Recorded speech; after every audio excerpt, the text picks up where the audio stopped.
Hit the switch early in the season. Everyone's trying to hit their path, and the Huskies take on a Cambridge-Isanti squad tonight with a new coach. Yeah, they're coming in 0-2. Last year, not a great season. You know, Huskies took them out 84-24 in their last game, but they've got a new culture and they've got a new offense. They're averaging almost 400 yards a game. They also have a two-headed monster and two different quarterbacks. Should be a different look tonight for the Huskies. Meanwhile, for Andover, they had a tough loss to start the season against St. Thomas Academy, but came back to pick up a physical win last Friday. And I don't care what time of the season, you need that first win, and that was huge. Yeah, absolutely it was. And they've got a new quarterback starting tonight. They've got an injury to Hudson Maynard, and Joseph Mapson will be taking the leadership on offense. And Joe, you had a chance to talk with Coach DeVellis just a moments ago, and let's have a chance to take a look and talk with the coach. We get a moment right now with head coach Tom DeVellis of the Andover football team. And Coach DeVellis, what an ending to last year. Let's start with that end in mind. Semifinals of the state tournament, you've taken this Husky program farther than any other.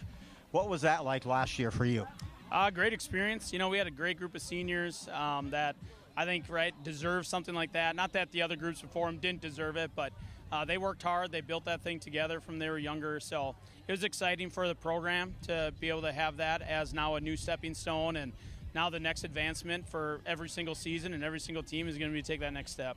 It is. Hey, both teams started off 1-1, a little different, but hey, last week that win against Mankato, even though tough win, physical win, it still has to feel a little bit better. You never know what's going to trigger momentum. Right, and that's a great football program, right? Mankato is always one of the tops in 5A. And so you look at it and say, well, guys, when we come in with the right frame of mind, come in with the right work ethic, this is what can happen. This is what could be, what we're potential of every single week. And so I think it was a good driving force for our kids to see, like, hey, you know what? Wow, when we do the right things, like, we do let things take care of itself, and it works in our favor most of the time. Well, it's tough to have the identity of a team after just 2 games, but how do you describe this 2024 version? Well, we're still young, right? We got a lot of guys in new places. But I think, like I said, I think last week those guys saw the difference of, like, if we just compete and we play really, really hard and we let other things that are outside of our control happen and just control what we can, that in the end, I think we'll be happy with the result. Coach, good luck tonight, and let's see you stack some wins. All right, thank you. Appreciate it. Coming up next, it's Andover Huskies football coming your way on QCTV. 9, 8, 7, 6, 5, 4, 3, 2, 1.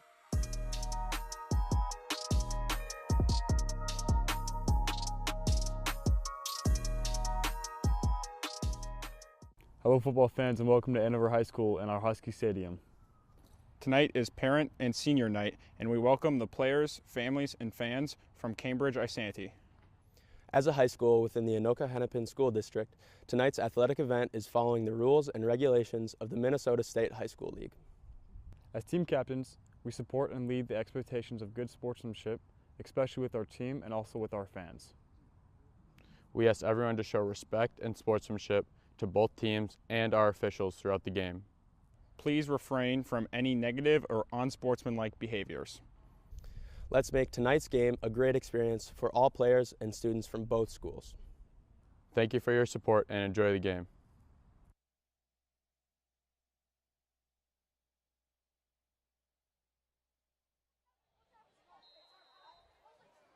Husky Stadium, Joe Rulin, Jim Childs, we're about to kick off. Exciting matchup.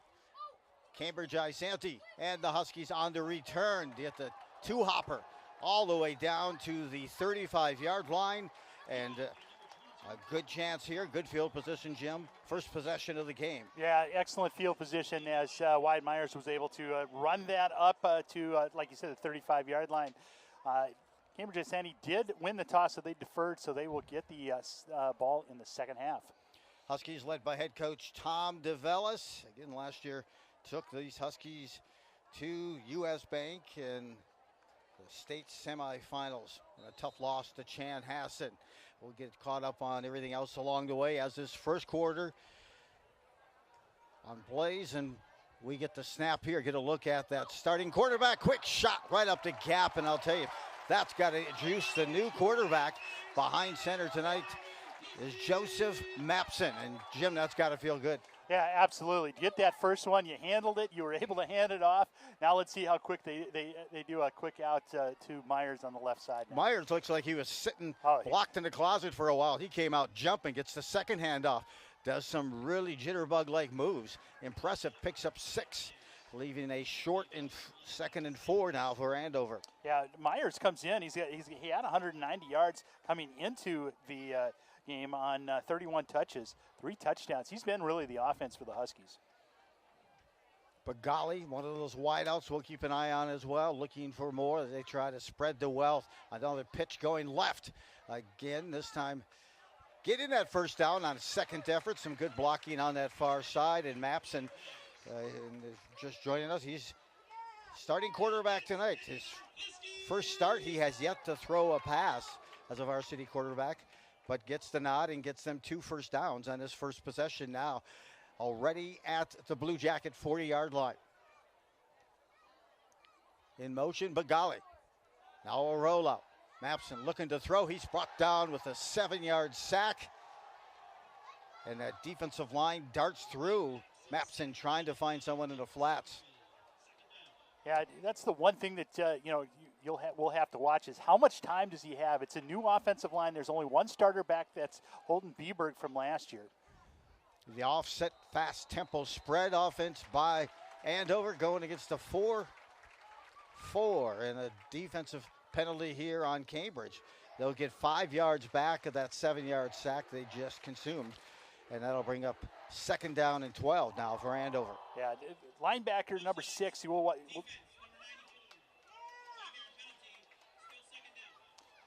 Number 6, Anders Lillimo.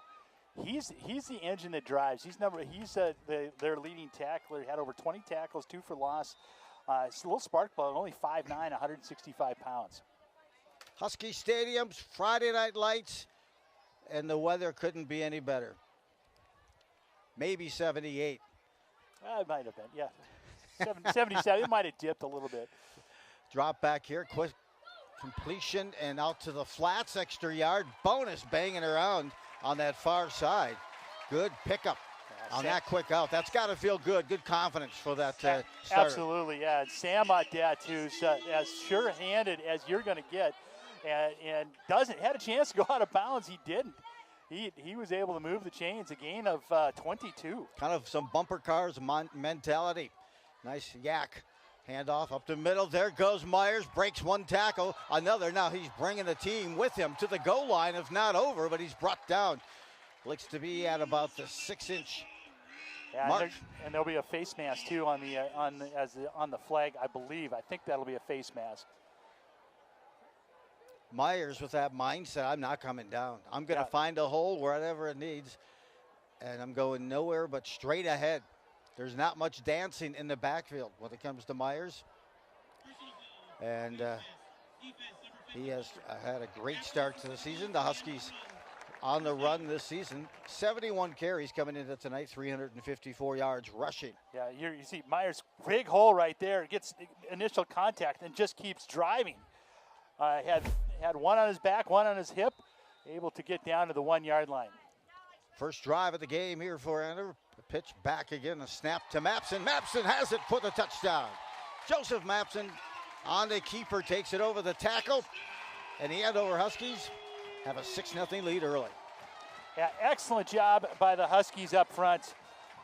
That inexperience on the run is not showing, as they were able to go 65 yards in 2 minutes and 33 seconds. Good, strong drive you got to have.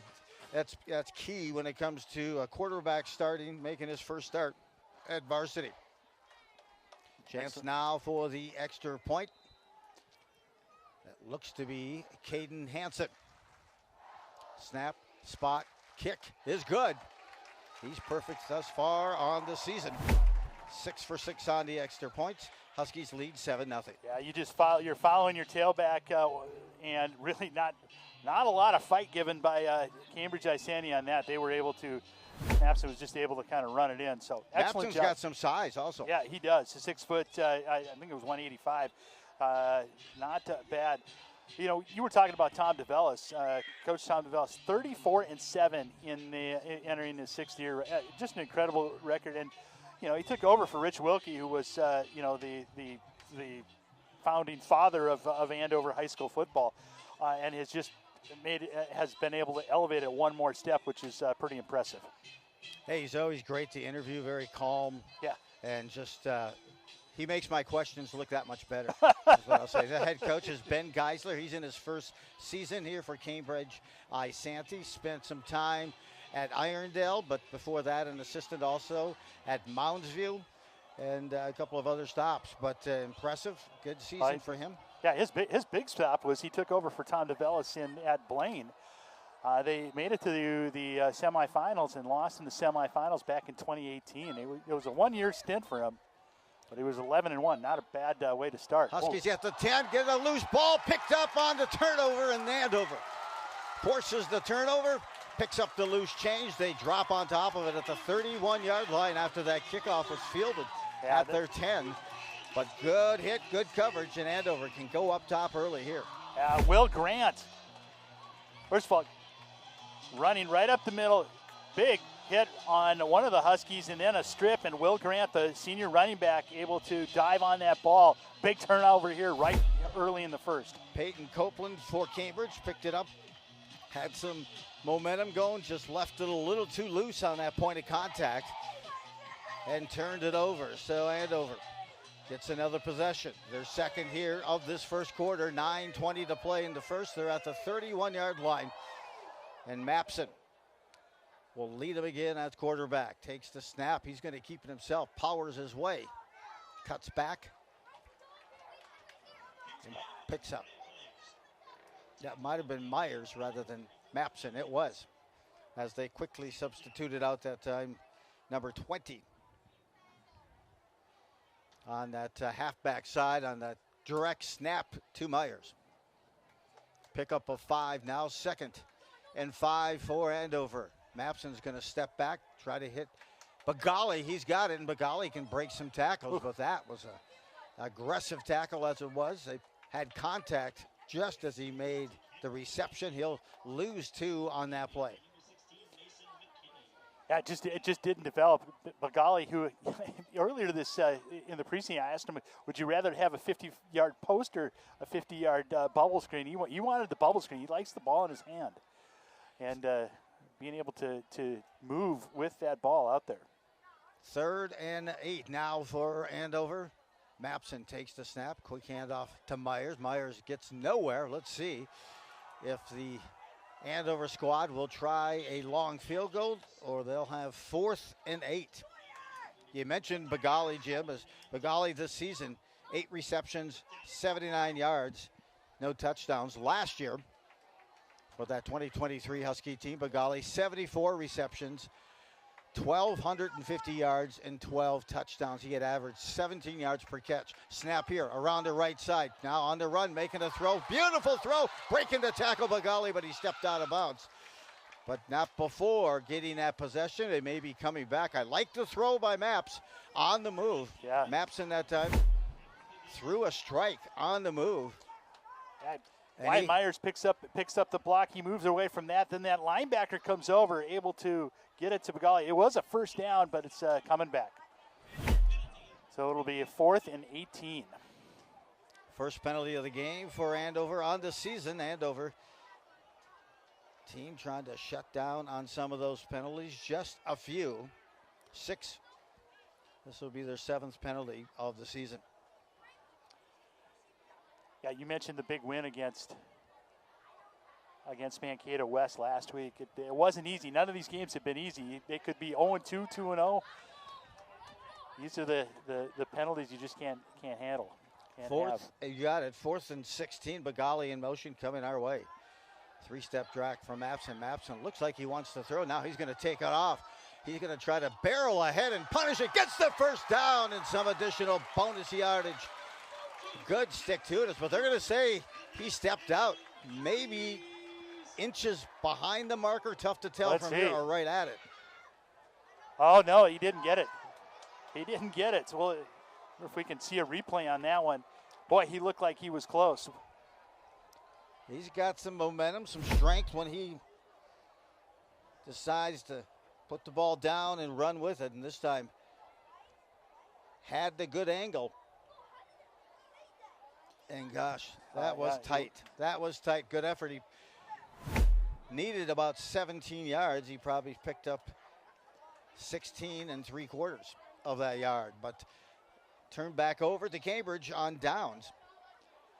So the Andover Husky opportunity fizzles, and Cambridge gets their look at their offensive set here. A couple of different running backs and sets. They like to say we're a no-huddle spread offense.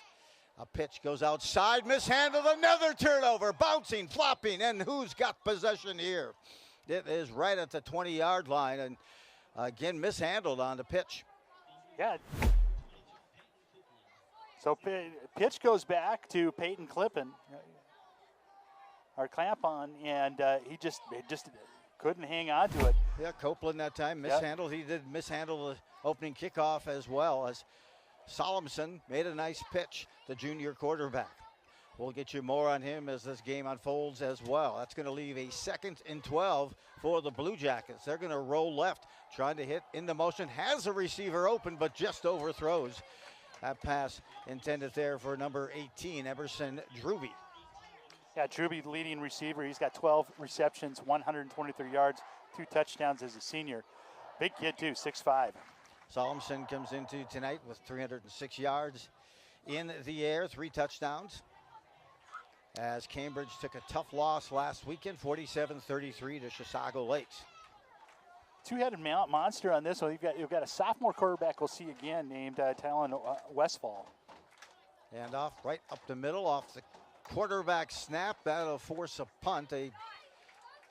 Still about a yard short of the original line of scrimmage, which was at the 22-yard line for Cambridge.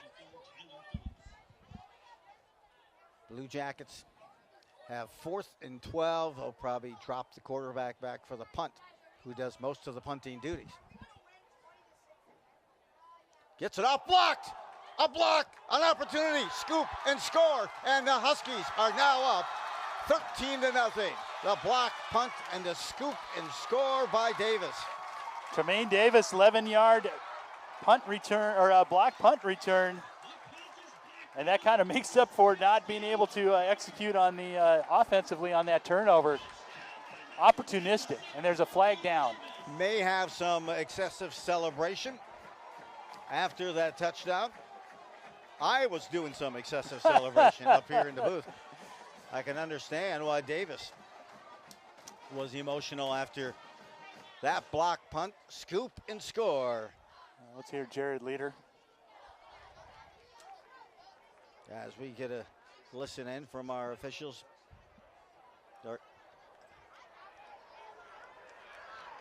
Okay, we're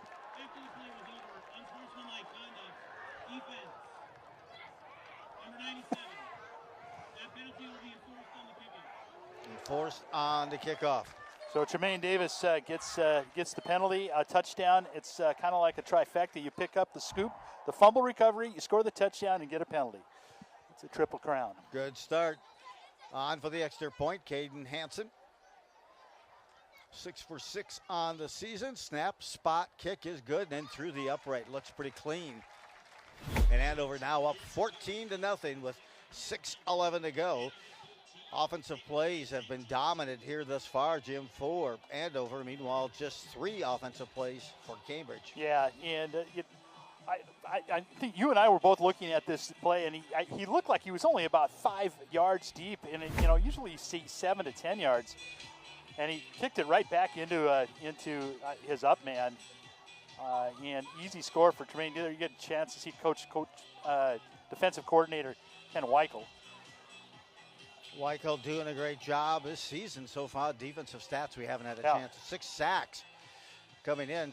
They've had 15 tackles for losses coming into the game. They've already had 2 on that first possession, so now 17.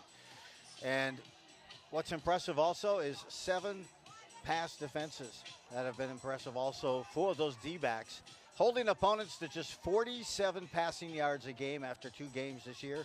Meanwhile, offenses have only rushed in those first 2 games for a total of 155 rushing yards against the stingy Huskies D. Yeah, and it's not like they've played, the worst teams in 5A. They've actually played the best teams in 5A in St. Thomas Academy and Mankato West. Good kickoff here, picked up just outside the 20 to the 25. Moving it ahead, securing the ball, and on that kickoff now, Cambridge will have their best field possession of the night here early with 6:05 to go in this first quarter.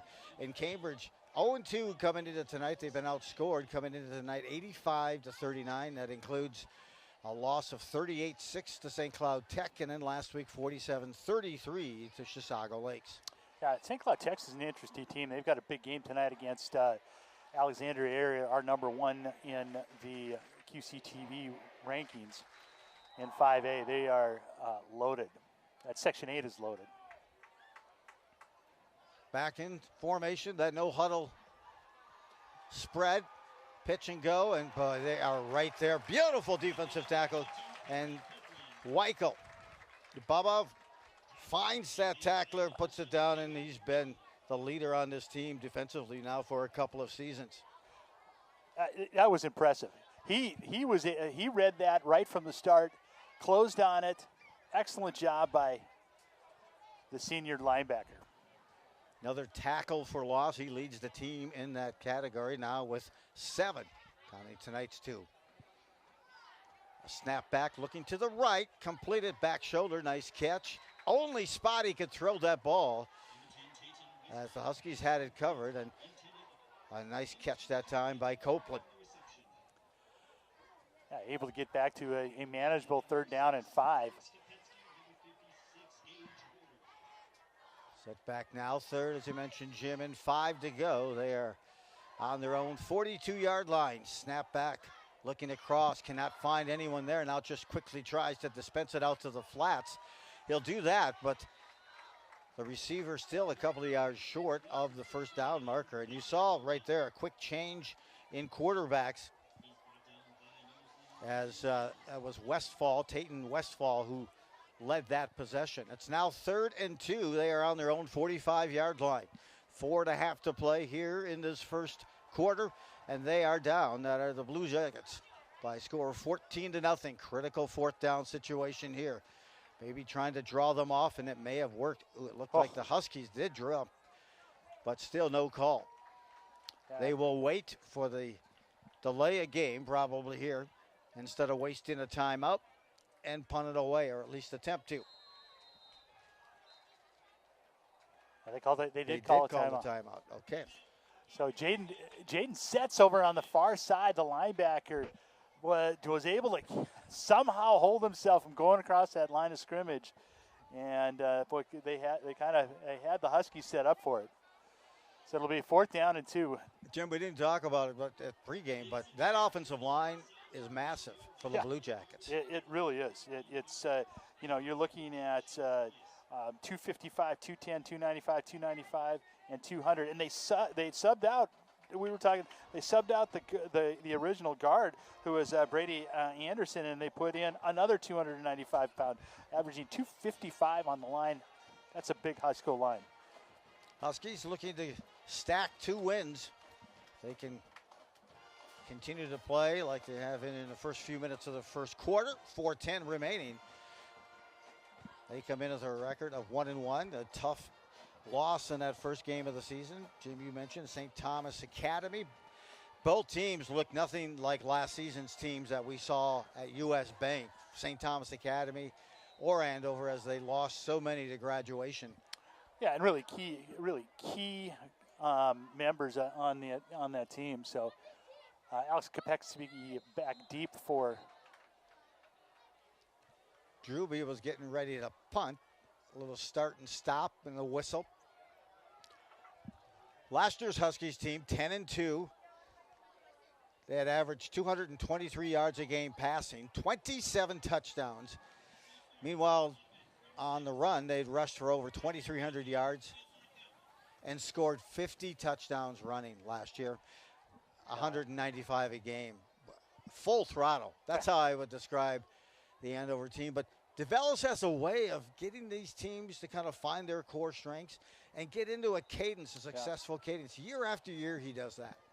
Well, you're missing a big piece with Demario Davenport, who became the all-time leading scorer points-wise for the Huskies. Huskies looking to jump this.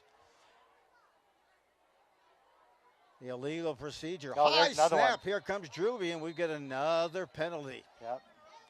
Another false start. Somebody came out of their stance on the offensive side. 3 penalties already for Cambridge. In fact, 2 illegal procedures and 1 offside. Huskies have been penalized once for 10 yards on holding. So they'll try to punt again. That's referee Jared Letter, who is getting more screen time than the quarterbacks right now. You're right, he is. Wind, I believe, at the back, from what I can tell with that flag right now, of the Blue Jackets punter. Well, this was a 4th down and 2. Now it's a 4th down and 12. Huskies, everyone at the line. The only one back is Myers going after the punt again. He gets this off. Beautiful looking punt. Getting the hop. Myers is there, bobbles and pops on top of it as that ball, when it was in the air, had some unusual flow and spin to it. It looked like it was going to take a bad hop, and it did. Myers was there to pounce on top. It certainly did. So Andover now gets another possession. Their 3rd possession. And this time they start as deep as they have all game here in the first quarter. At their own 22-yard line, they come out with 2 to the left, 2 receivers, a single receiver to the right. Well, it's a 4th possession, and we're only 8 minutes into the quarter. Mapson makes a nice jab step and works his way ahead for a 12-yard pickup. He's got some swag to that run style. Some good move, good power. A pickup of 12 and a first down. Well, he came into the Mankato West game. He actually had 6 rushes for 44 yards, so they do trust him on the ground. And a fumble that time right in the midsection of Myers. You can see that from here. I think he got on top of it. That's the 2nd fumble this season for Myers, but Mapson stuck that right in the breadbasket. You'll see it here. Jab step to the left again. It might have been just a little high, and it landed right on the Cambridge-Isanti's Parker Meyer. Just couldn't corral it. 2nd and 11 now for Andover. 3 minutes left in this opening quarter. Quick out pass there. Connects. That's Bagali. Turns, fires, moves his way up, but I think we're going to get a hold on Andover. I think it's on Sam Audette, number 5. But boy, I tell you what, they were people moving right there. Those wide receivers out there like to do. And Sam Audette is physical as they can come as a wide receiver. Yeah, they needed it. Last time they almost beat Bagali to the reception. They had a couple of guys jumping it, recognizing that short pass. But I'll tell you what, from this side of the hash to that sideline, Mapson threw that with some zip. Number 13, 10-yard penalty, replay, 2nd down. So that's Jack Brandell, the senior wide receiver. He is right in the middle there. He's got a hold of number 6, the linebacker, Lillimole, and just grabbing on the outside. Got defense again for Cambridge. 4-4, kind of a float with those linebackers. Got some good size, 250 for the defensive tackle, number 8, Gus Knowlton up the middle, and 245 for Summerfield. Here's a chance now, moving it around, breaking a tackle. Myers down to the 40. And that will leave a reasonable 3rd and 5 now. Good job on a execution to leave a short 3rd and 5. Yeah, that's it set up the screen nicely. It developed. Mapson held on to it. And they're going to go direct snap to Myers. Mapson comes out. They bring in the extra blocker there. I see number 20. That is Andover. Everyone together. There he's going to try to throw. Has the room. He's got it. A big reception, baby, to the house. Shaking 1, 2. Trying to simple up another one, but a nice reception by Audette. He got behind the defense. Everyone was in. And Myers threw enough of a strike where he could keep his momentum going downfield. A little underthrown, but executed enough to a completion here. There you see the snap. And Myers gets just enough. Keep in mind, there is it's kind of a strong wind moving from the right to the left. So, and he's throwing with gloves on. It's probably not comfortable. And Myers, a baseball player, good catcher. He's got an arm. Just good job on that one. Mark that down. Key play. Mapson breaks one tackle, cuts to the left. He's got more green to the 5, to the 3. Now down to the 1-yard line. And Mapson getting into the flow. You can tell that cadence as he's taking the snap, reading the cuts. As you mentioned, Jimmy has 6 carries coming into tonight. Good job. And really, the Huskies' downfield blocking has been outstanding. This to Myers. He walks in. Huskies up 20-0. Walks his way to the house. And Myers reads those blocks. Great line execution. There was a gap. And this running back has been producing early on exactly what that Huskies squad needed offensively in Andover. Up now 20-0. I tell you what, that was a 78-yard touchdown drive. It did take a while. It was a whole 2 minutes and 18 seconds.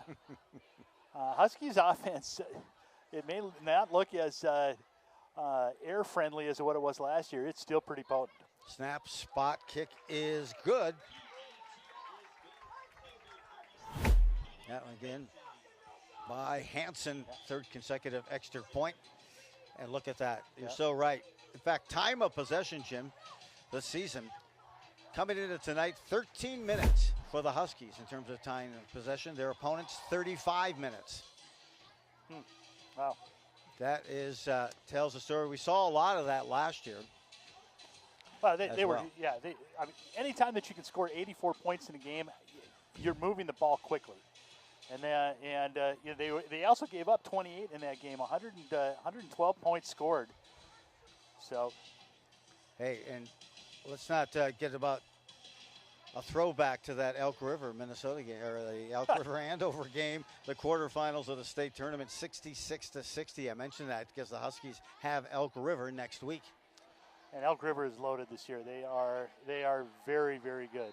1:42 to go in this first. Kickoff for Andover. Carries now down to the 10. Cutting back. Now trying to move, find a gap, unable to find what he needed. And that was Caleb Arndt on the kickoff return. Schrader on the kickoff for Andover. Well, let's see if they come out with Solomon or Westfall on this. Solomon's the junior. Westfall's a sophomore.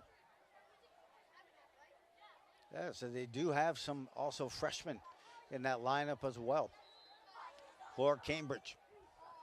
Cambridge coming into tonight, 210 yards passing per game and 161 rushing.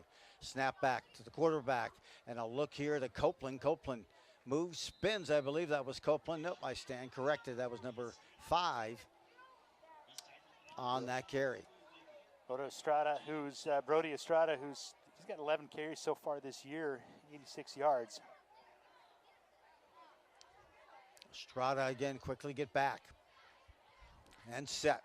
Now look, over the middle, just underthrown. I couldn't tell if he intended that one for number 29 or if it was just underthrown to the secondary receiver on that set. Nonetheless, we'll have 3rd and 5, good pressure.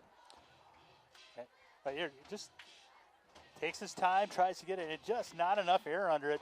Huskies had it covered nicely. I don't necessarily know that would have been completed if it did have the air under it. Back out there, quick 10 and ahead, first down. Moving the chains, that's got to feel somewhat refreshing just to keep a line up and keep everyone else out of there. That's Brody Estrada, the junior, picking up the first down. That's first down for the Blue Jackets. Low snap. Now trying to move it along the right side. Estrada again. He kept looking for a hole. It just wasn't there. He couldn't cut it up. Sometimes when you're looking for a line and luggage, is it here? He just went right down the line. Is this the right one? Is this? Nope. Not, and he just found it. Not mine. Nope. 2nd and 11. 25 seconds left here in this first quarter. It's been all Huskies, 21-0. They look in again. Now maybe. I think they're going to try to run the just quarter 12 down. seconds left here in this shot clock, play clock. And they will, they'll run It's it down. just a half a second separating the time clock and the play clock, and we have come to an end. This first quarter is in the books. Head coach Tom DeVellis has to be happy with the start, the juice, the explosion of this Andover Huskies team. They're up 21-0 after the first. More coming your way in just a moment.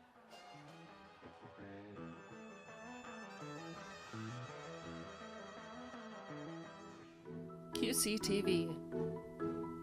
At QCTV, our mission is connecting communities through local programming valued by residents. QCTV provides information on city government, local sports, and community activities for the cities of Andover, Anoka, Champlin, and Ramsey. We are engaging with the community. We are collaborating for success. We are innovating for impact. Thank you for watching QCTV.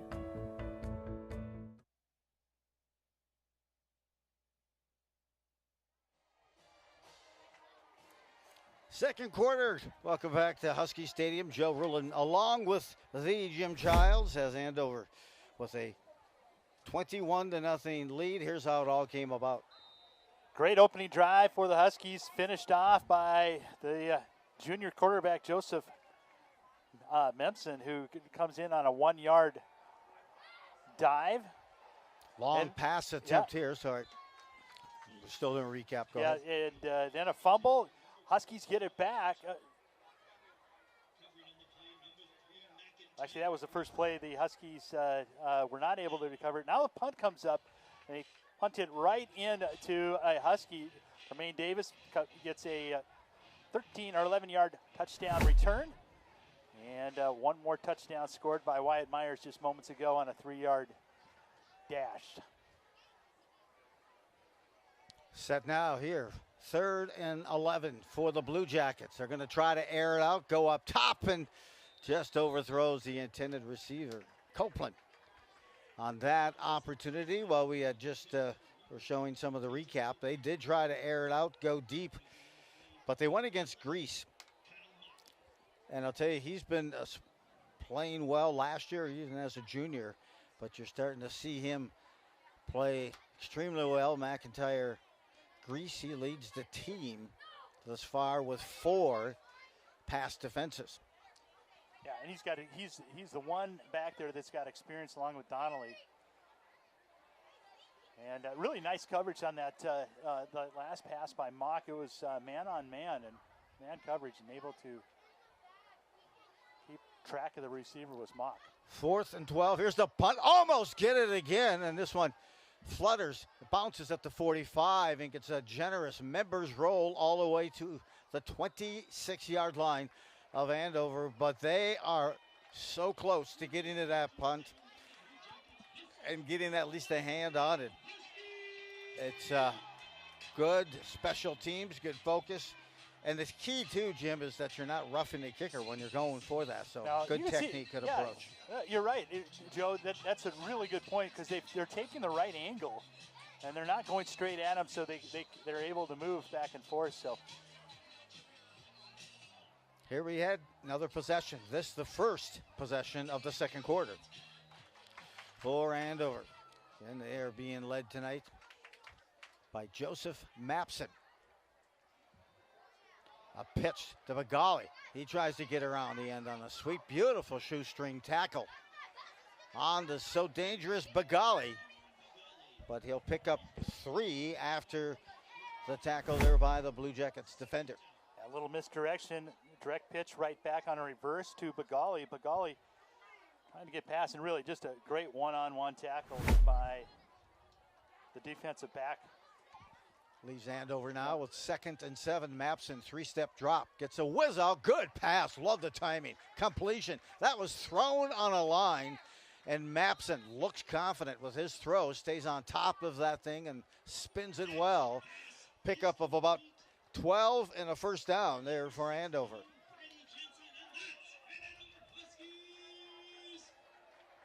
Yeah, nice. Excellent throw on that one. First down. Do you see who the completion was, Joe? Through to the left, roll out to the left. A look down. He's going to try to air it out. Has a receiver and just missed connecting. Intended there for number 15 for the Huskies. Aiden Wiegert Jr. He's got an arm. He was rolling across the green to his left. Didn't get time to set his feet, but he still threw a dime.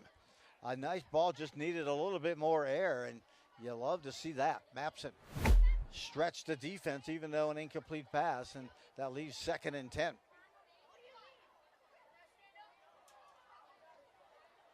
Handoff, there it goes to Myers. First down and bonus yards, maybe 1 or 2 additional. It takes it to the 46 of the Blue Jackets, and the Huskies offense continues to roll. Yeah, excellent job. Myers has been the offense for the Huskies. That time, able to take it and run it straight up the gut. Defensively, they stay in that 4-4, Isanti. Now here's an opportunity, a throw down, complete. Here comes Bagali. Oh, Bagali's in the house. Mapson throws a dime to Cam Bagali, and Bagali takes it for his first touchdown reception of the season. That from 45 yards out, and Andover has extended their lead now to 27-0. What a great play design as Bagali, almost like a wheel route, came around and up. Excellent job, and Mapson, he's got an arm. We're seeing some good arm talent tonight. But I'm also seeing somebody who looks like they're not making their first start. He's poised. Yeah, he is. There's the extra point. That's good. 4 consecutive. Has not missed one all year. 10 for 10 on the season. Caden Hansen. And Andover's now up 28-0. And right there, one-on-one coverage with an all-state wide receiver who's going Division I. Probably need to rethink your defense. Throws a good ball, stays calm. But here's another thing, Jim. They're keeping them clean back there. Oh, yeah. They're giving them a lot of space. Yep. And sometimes you might see a quarterback making that first start, fumble a little bit, mishandle it. Not the case. He's had some great snaps, exchanges, good runs, commanding the offense. The line doing an awesome job of blocking as well. A line that is not as large as you would probably want typically. No. But athletic. They're athletic and quick, and they're able to show that on that. You've got Raisler, 200 pounds. You've got Miles, 250. Miller, 200 in the center. Herberg, 215, and the Holden Beberg, the big guy, 255. Joe, another long drive, 73 yards in 1 minute and 26 seconds. Time of possession. It lacks. But the Huskies do not lack the lead here. No. What an excellent job. The Blue Jackets getting ready. They return at the 7. Move it up and go. My gosh, they hit the wall right at the 20-yard line. There's a traffic accident out there. So Dylan Schrader is the kickoff specialist, and Hansen is the points after. Good use of the soccer team. You got it. They look like they're going to have another good season, too. You covered their game last night, Yeah, their match. Yeah, they were excellent last night. Unlucky, got hit the crossbar 4 times last night, tied in a tie with Coon Rapids. Well, we haven't talked much about the defense because the offense has been on the field as a result of the great defense thus far, as well as the Huskies. They came into this game with 6 sacks. And in addition to that, 15 tackles for loss. And they've got, I've counted already 5 tackles for losses to add to that portfolio. Led by head coach, or assistant coach and defensive coach, Ken Weichel. Rollout now to the right, chasing down. Chance for a sack, and they'll throw it away. No chance to get that completed. Sealed off, and you can see the rollout by Tayton Westfall that time. Incomplete. Westfall getting some pressure from the Huskies, number 31, Nolan LaPointe. LaPointe with a sack this season. Leaves the Blue Jackets looking at 2nd and 10. Good turnout, obviously always great turnouts here for Andover Husky football. And a good show from the Cambridge crowd as well. Looks to the left, continues to look downfield, now has a chance, and stepping in front almost and through the hands with a pickoff opportunity. That was Shentworth. Yeah, Chenoweth stepped right in there. He had it in his hands. Great coverage by the Huskies. They only rushed 3. And plenty of time for Westfall to look. Chenoweth looked like he was trying to bait him into throwing that pass because he was covered behind well. Looking to step in front, had the chance off the hands, but now 3rd and 10. Grease was at the line, ready to take on the receiver.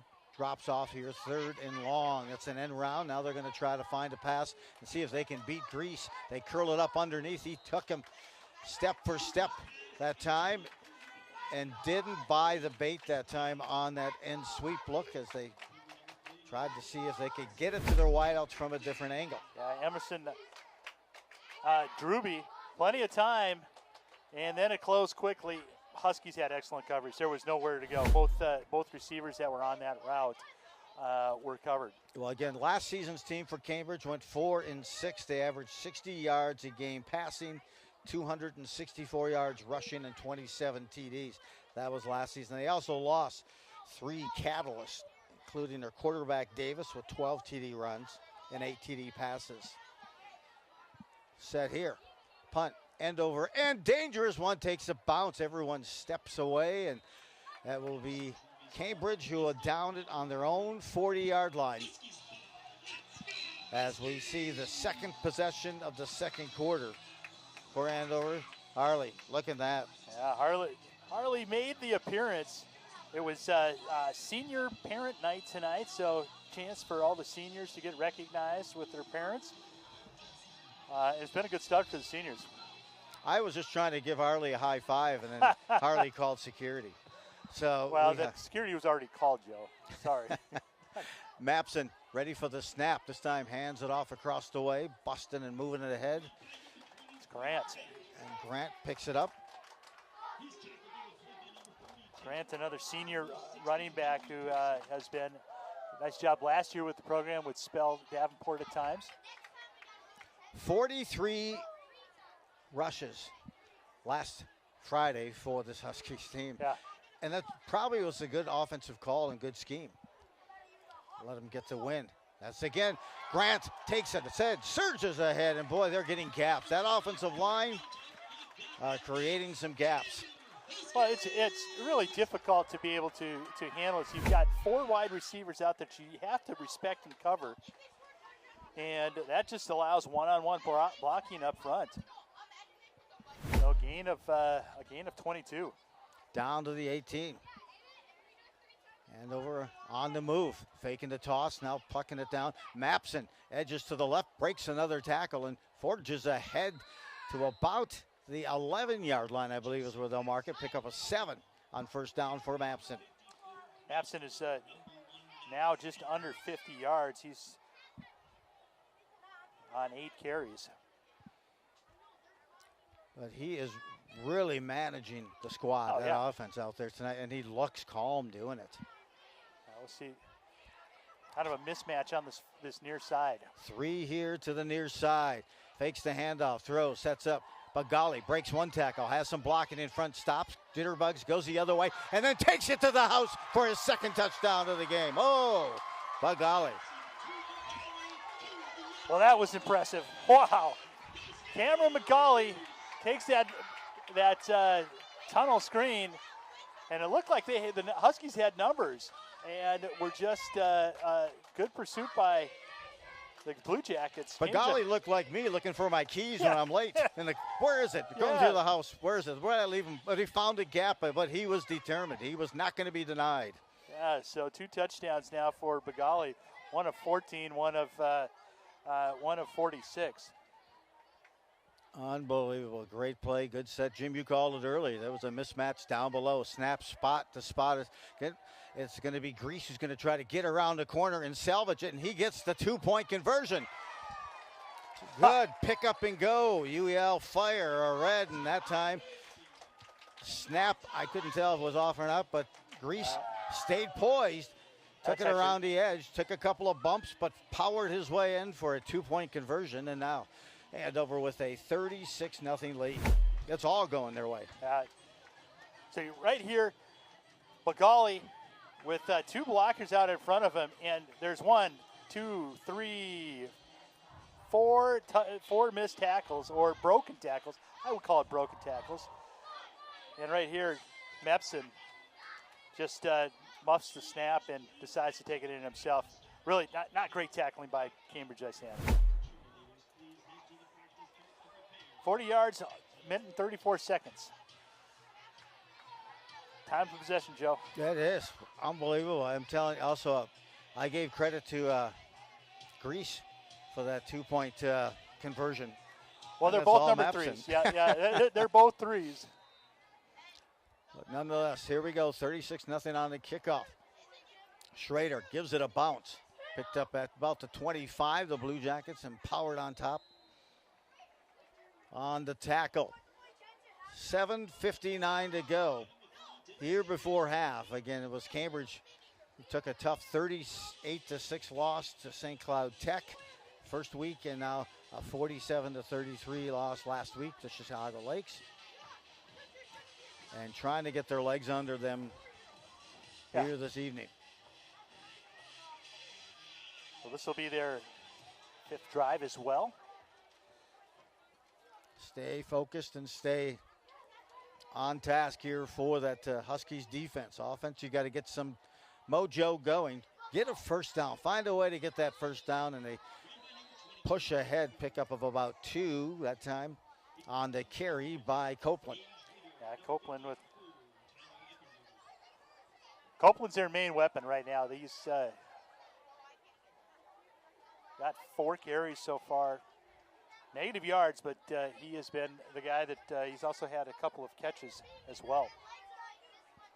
Came into the game with 14 rushes, 131 yards, and a TD. This time he gets to the outside. He gets a first down and a few yards more short of the 50. They found that blocking scheme working on the outside to the far side and picked up a good 11 yards. Yeah, enough for the first down. Now you try to stack a couple of those first down possessions. Let's see what the Huskies do to counter that momentum. Yeah, for Cambridge-Isanti, just getting the defense off the field for a little bit is very important. I know we're talking minute and a half drives, but there's been 5 of them so far. Arndt on the near side, 2 receivers to the left. Snap, back, a little low. Now trying to move ahead and get out of that throwing pocket. He was there. He looked momentarily. That was Solomson. Had nowhere to throw it, so then he tried to push ahead. It'll be a sack. Tyler Phillips, Riley Monette, both in there. Phillips is a converted linebacker. He started in linebacker earlier this year. They moved him to end, and he's also played nose. Really hard-nosed kid.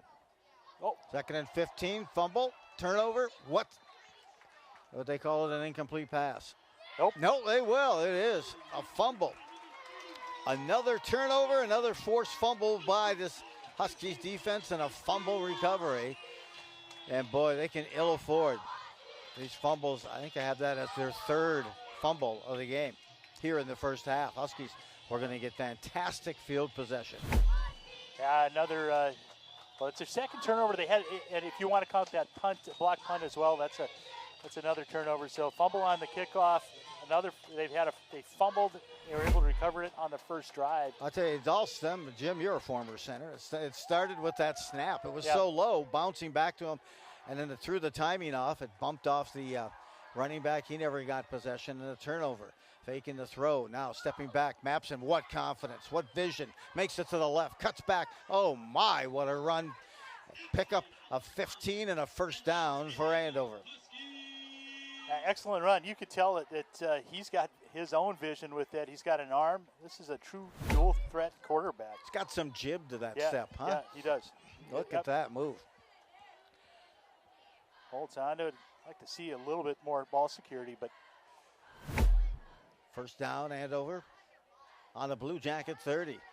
To the left side again, another look by Grant. He gets some room, a little different speed, a little different style of run, and Grant's having success on the turf.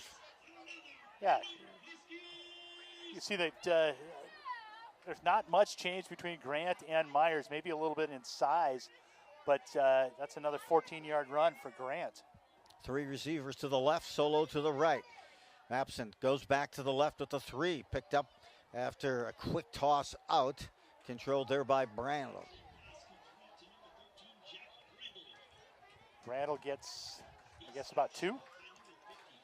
I like the tempo, but I also like the throws they're getting to Mapson to kind of get into that, as I mentioned before, a cadence and getting that confidence built as well. 2nd and 8.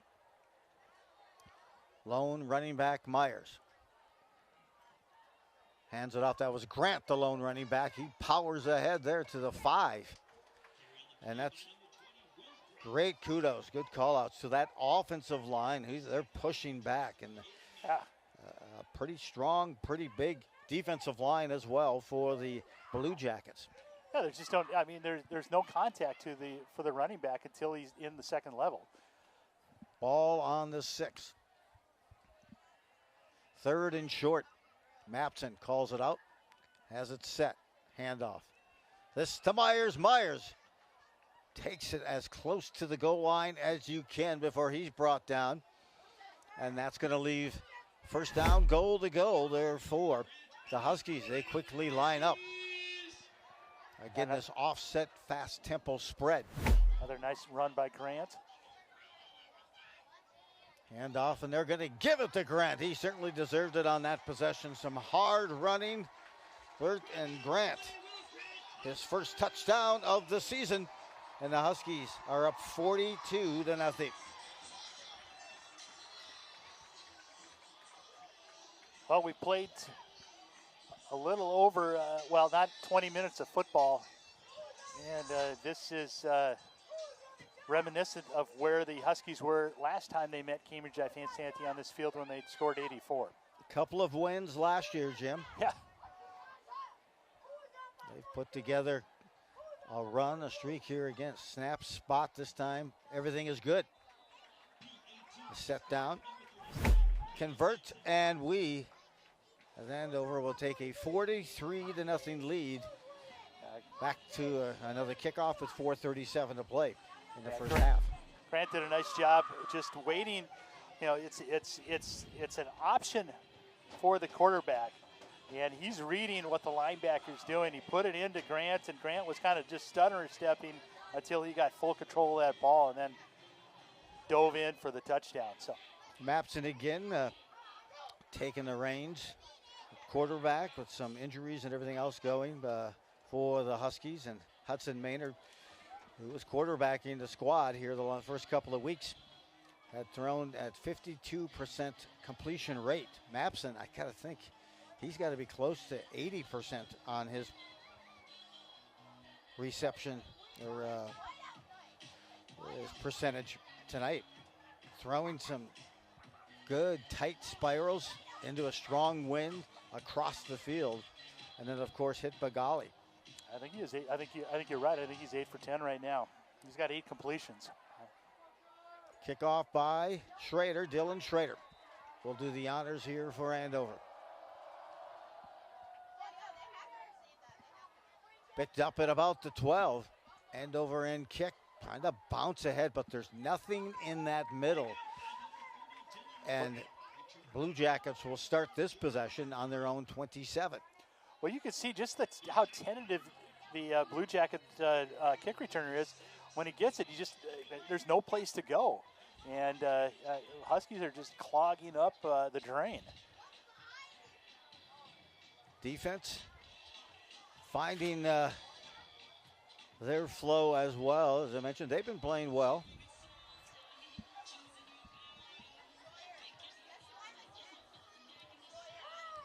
Allowing just 47 passing yards a game for this defense. And they have been tallying up the tackles for loss in this matchup along with the sacks. Quarterback keeper around the end. Solomson has some room and he fumbles. Oh. He fumbled again, that time not protecting the ball, but fortunately the Blue Jackets, fortunately for Cambridge, they pounce on top of it. Leaving that, leaving it exposed. Yeah, the Huskies are going after that ball because they know they can. And you can see Westfall holds on to it in his right hand. And excellent tackle and just popped it out by Chenoweth, the sophomore. Yep, punched out. Counts as a fumble. What a shot right up the middle. Punishing that time Estrada on that running play. Some might say they had that play covered. Sam Bratton, who just came up and gave a nice little how do you do to Estrada. Leaves a 3rd and short, 3 and 3 here for the Blue Jackets. They look back to the sideline. And their fast spread, no huddle offense to the far side. Reaching, punishing, pressure. No way can they pursue. And coming in late, I thought, nope, no flag. It'll be a loss of about 1 on a play. It'll be 4th down, and they are going to punt. And Grease came up that time from the corner position, and that really stymied. You could see that that threw the blocking off, got in there, got that tackle, and stopped the momentum coming on that sweep. So 4th and about 5 now for tackling for the Cambridge. Huskies have been very good. I mean, I think Joe, you and I both, we haven't done a game so far for Andover, but we're watching some excellent tackling by this defense. Okay, it's been a gamble tonight. Yeah, almost a couple of blocks, yep. 1 for sure. Snap is back, 2 rushers up the middle. A spinner turns this over and picked up there at the 40. Ahead to the 50, cutting back far side. Excellent return, no flags on the play. And love to see that type of return. Nice and clean, some good juice. Myers that time, just a natural back there. Takes it for about 22 on the return. 27 yards, excellent return again. Great field position, 2 minutes and 15 seconds, definitely enough time for the Huskies. 2 and change, as I mentioned, Jim, and Andover has got to feel strong about their approach tonight, as you can see. Dance line and everyone getting set for halftime entertainment here at Husky Stadium. This is the 2024 version. Andover football, glad to bring it to you here on QCTV. Friday Night Lights, man. Held on, and this is Schmitz. Schmitz will move it ahead. 6'4" quarterback. Faked the handoff, held onto it, went left side. And I got to tell you, I like this move by Coach DeVellis and the staff. Is get some reps, get some others in there right now, and as well as Mapson is playing. It's a long season ahead. Handoff up the middle, Cairn back down, and a loss of maybe 2 on the play. Gravik that time, That carry. Coach Weichel doing some education on the side there, and always in an energized fashion. Quick out this time.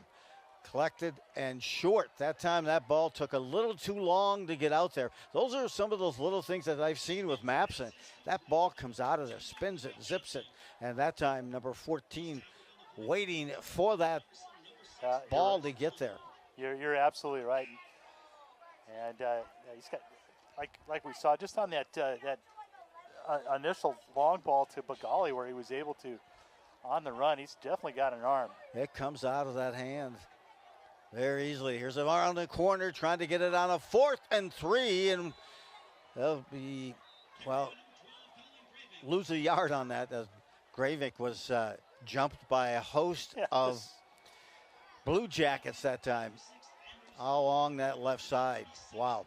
Well, good defensive stop for Cambridge. Yeah. As the Huskies try to sprinkle in some bench players there and get some depth. Well, it's kind of been a Huskies' MO over the last couple of years when they get up to be able to get some playing time for some of the younger players. They just haven't this year because they've been in tight games. And will be a good learning day for a lot of underclassmen. Set back out. It's Prihoba still out there at tackle. A senior, 255 here.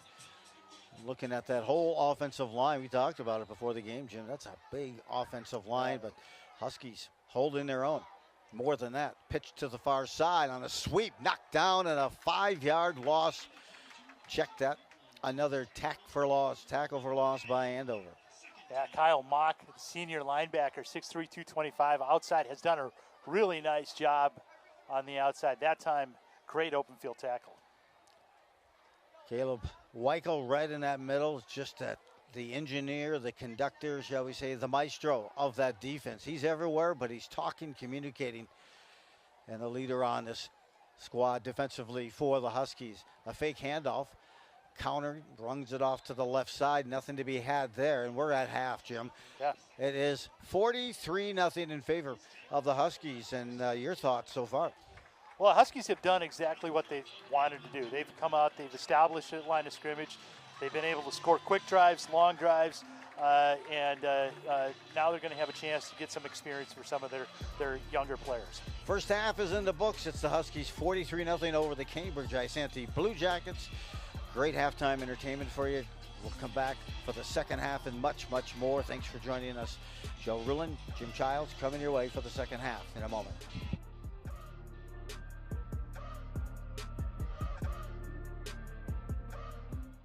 8, 7, 6, 5, 4, 3, 2, 1.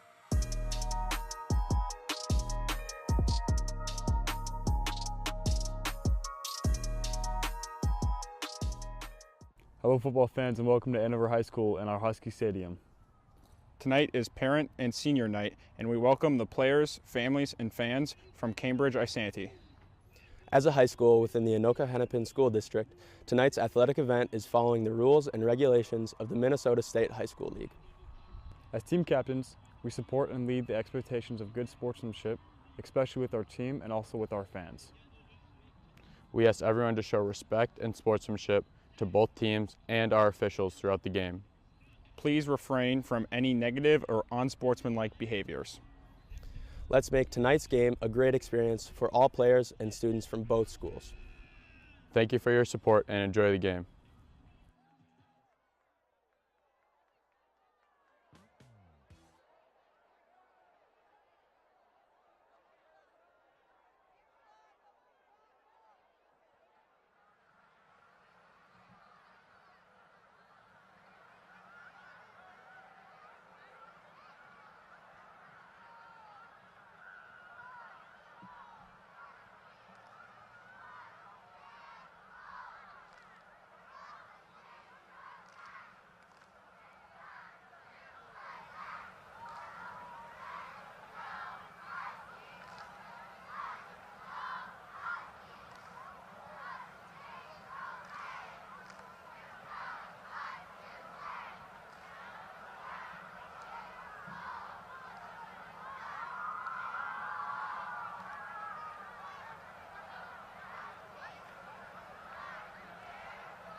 Ladies and gentlemen, the Andover cheer team extended version.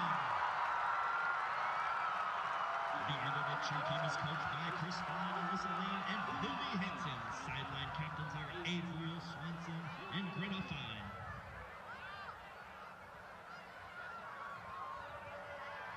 Along with cheering on the Huskies this season, the cheer team will compete against other schools in the state in traditional and game day divisions starting in October and ending in February.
The Earth's moon is the brightest and largest object in our night sky. It plays a crucial role in making Earth a livable planet by stabilizing its axial rotation and influencing the tides, creating a rhythm that has guided humanity for thousands of years. The 2024 Marching Huskies show, Luna, is a musical journey through the moon's phases, featuring Transcendence from the video game soundtrack Tunic, and John Mackey's Fanfare for a full Fathom 5, representing the moon, Pink Floyd's Eclipse, The Waning Moon, original music composed by Connor Jolly, Beethoven's Moonlight Sonata, and concludes with a return to Mackey's piece to symbolize the full moon and complete the lunar cycle.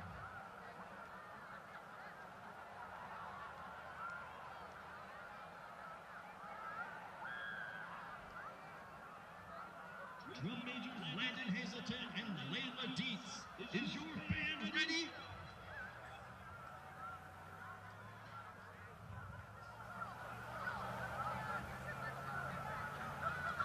The field is yours.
Ladies and gentlemen, the Andover Huskies.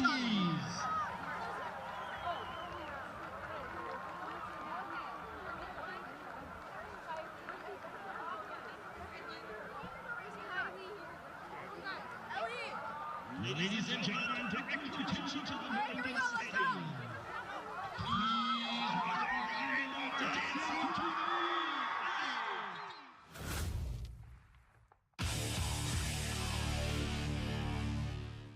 The Chaplin Park Rebels play host to the Osseo Oreos on Friday night in football.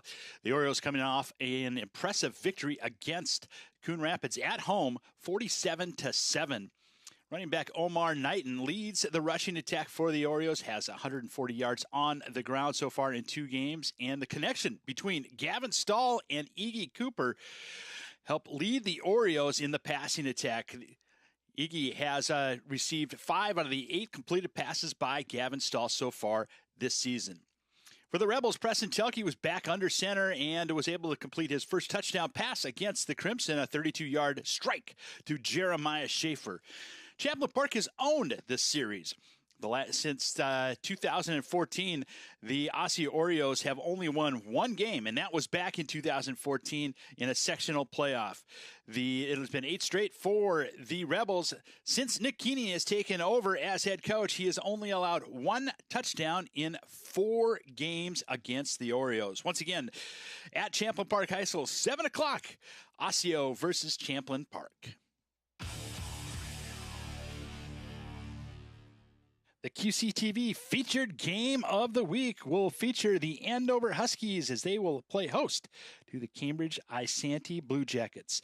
Huskies have won 7 straight against the Blue Jackets, including 2 wins last year, 1 in the regular season and 1 in the section semifinal, 84-28. Huskies are coming off an impressive road victory against the Scarlets of Mankato West. Down 21-14 into the fourth quarter, Wyatt Myers, the running back, scored 2 touchdowns for the 28-21 win.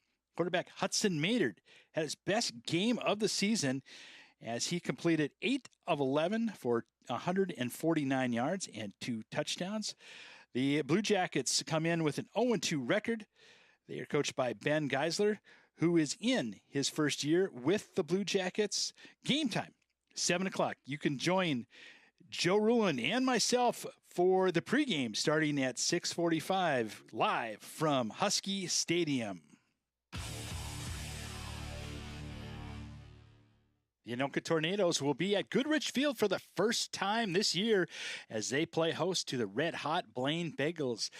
The Bengals come in with a 2-0 record. Last week, they took out the defending champion Centennial Cougars, and Anoka, with a 1-1 record, will continue to feature the running back Zach Welch. Welch has over 370 yards so far this year on the ground, and the number 1 receiver as he has been able to be effective out of the backfield. The Bengals, with a strong defense, have only given up 7 points so far in the second half in both of their games. They also feature a dual-threat quarterback. Sam Shaughnessy has over 400 yards on the ground and 200 in the air. Should be a good matchup. Anoka last year beat Blaine for the first time since 2011. 18-16, piling up over 400 yards of total offense. Peyton Padani had 250 yards in the air and a touchdown. Once again, good matchup at Goodrich at 7 o'clock on Friday nights. The Minnesota Roots QCTV Class 5 rankings for 5A. The Alexandria Area Cardinals still ranked number 1. They will be at St. Cloud Tech as they take on a sectional rival. Another sectional rival game. The Elk River Elks will be marching into the Saints territory. St. Francis Saints. Elks averaging 439 yards on the ground. Another strong year for the Elk River Elks. Big crosstown rival. Number 3, Robbinsdale Armstrong will travel to Cooper. Armstrong averaging 43 points a game. Number 4, Moorhead will host number 8, Bemidji. The Lumberjacks making their first trip into the top 10. They are 2-0 after beating Monticello and Creighton-Durham Hall. Spuds quarterback Jet Feeney with 10 touchdown passes so far in just 2 games. Owatonna 2-0 will be at New Prague. They defeated the defending champion Chanhassen last week. Sauk Rapids Rice Storm will be at Monticello. Spencer Ackerman, the quarterback for the Storm, averaging 172 yards through the air so far to lead the Storm. Waconia coming in at number 7. They are 2-0. They beat St. Thomas Academy handily last week, 35-7, and they will be hosting Mankato West. Two Rivers makes their first trip in at number 9. They were 8-2 last year. They will be hosting the St. Paul Harding Humboldt squad, and Mankato West, number 10, will be home against Chaska. The Mankato East squad, number 1 in scoring in 5A. The Minnesota Roots QCTV 6A rankings for week number 3. The number 1 Edina Hornets will travel to number 4 Minnetonka. The Skippers last year beat Edina in the regular season at Edina, and the Hornets coming off a huge victory against Eden Prairie. Big crosstown rivalry matchup. Number 2, Lakeville North will travel to number 10, Lakeville South. Last time the Lakeville North Panthers beat the Cougars was 2019. They beat them twice en route to the 6A championship. Speaking of champions, champion from 2022, the Maple Grove Crimson, will travel to last year's champion, number 9, Centennial. This is a matchup of 2 very disciplined, good defenses and strong run games. Should be an excellent matchup in Lino Lakes. Number 5, Shakopee, the Sabres, averaging 350 yards on the ground, will host Wayzata. The upstart Blaine Bengals, with a defense only giving up 115 yards a game and only 7 points in the second half so far in 2024, will be at Anoka and Goodrich Field. The Anoka Tornadoes looking to turn that high-powered offense on with quarterback Peyton Padani. The number 7 Eden Prairie Eagles will host Prior Lake. Prior Lake is looking for their first victory ever against the Eagles. Number 8 Rosemont will host Egan. The Rosemont Irish last week had a lead going into the fourth quarter, eventually gave up a fourth quarter touchdown to Lakeville North, but strong squad down in Rosemont. That's the rankings for 6A this week. Thanks again for joining us. For Minnesota Roots and QCTV, this is Jim Childs. On any given night.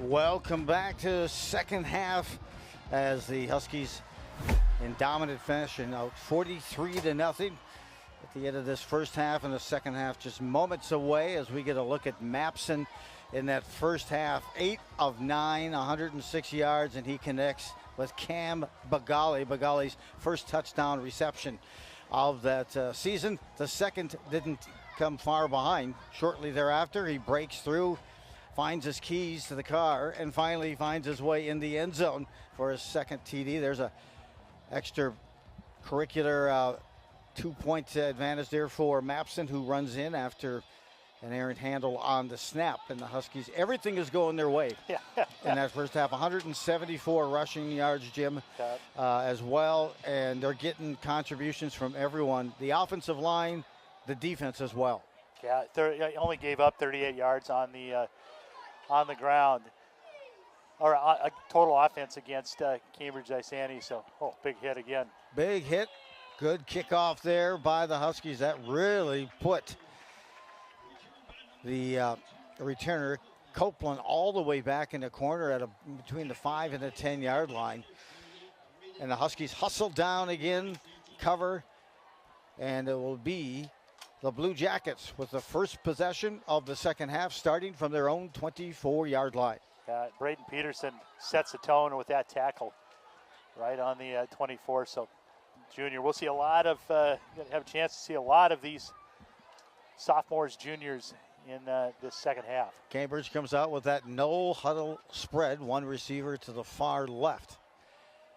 And you get a look there, that's Drewby.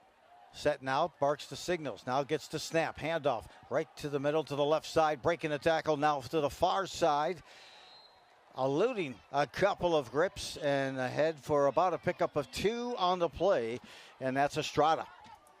Estrada, good strong. He's still running, and he was their leading rusher in the first half. Far side, and Drewby now comes to the near side. I say Drewby because last year he averaged 21 yards a reception for the Blue Jackets and 4 touchdowns. 3 receivers, trips to the right, handoff goes to the left side, and there's a burner ahead to about the 35. That's going to give them a first down for the Blue Jackets. Exactly the juice they needed to start the second half. Bauman on the tackle. Yeah, Bauman comes up from his corner position. Good push by that big offensive line. And Bauman, good open field tackle.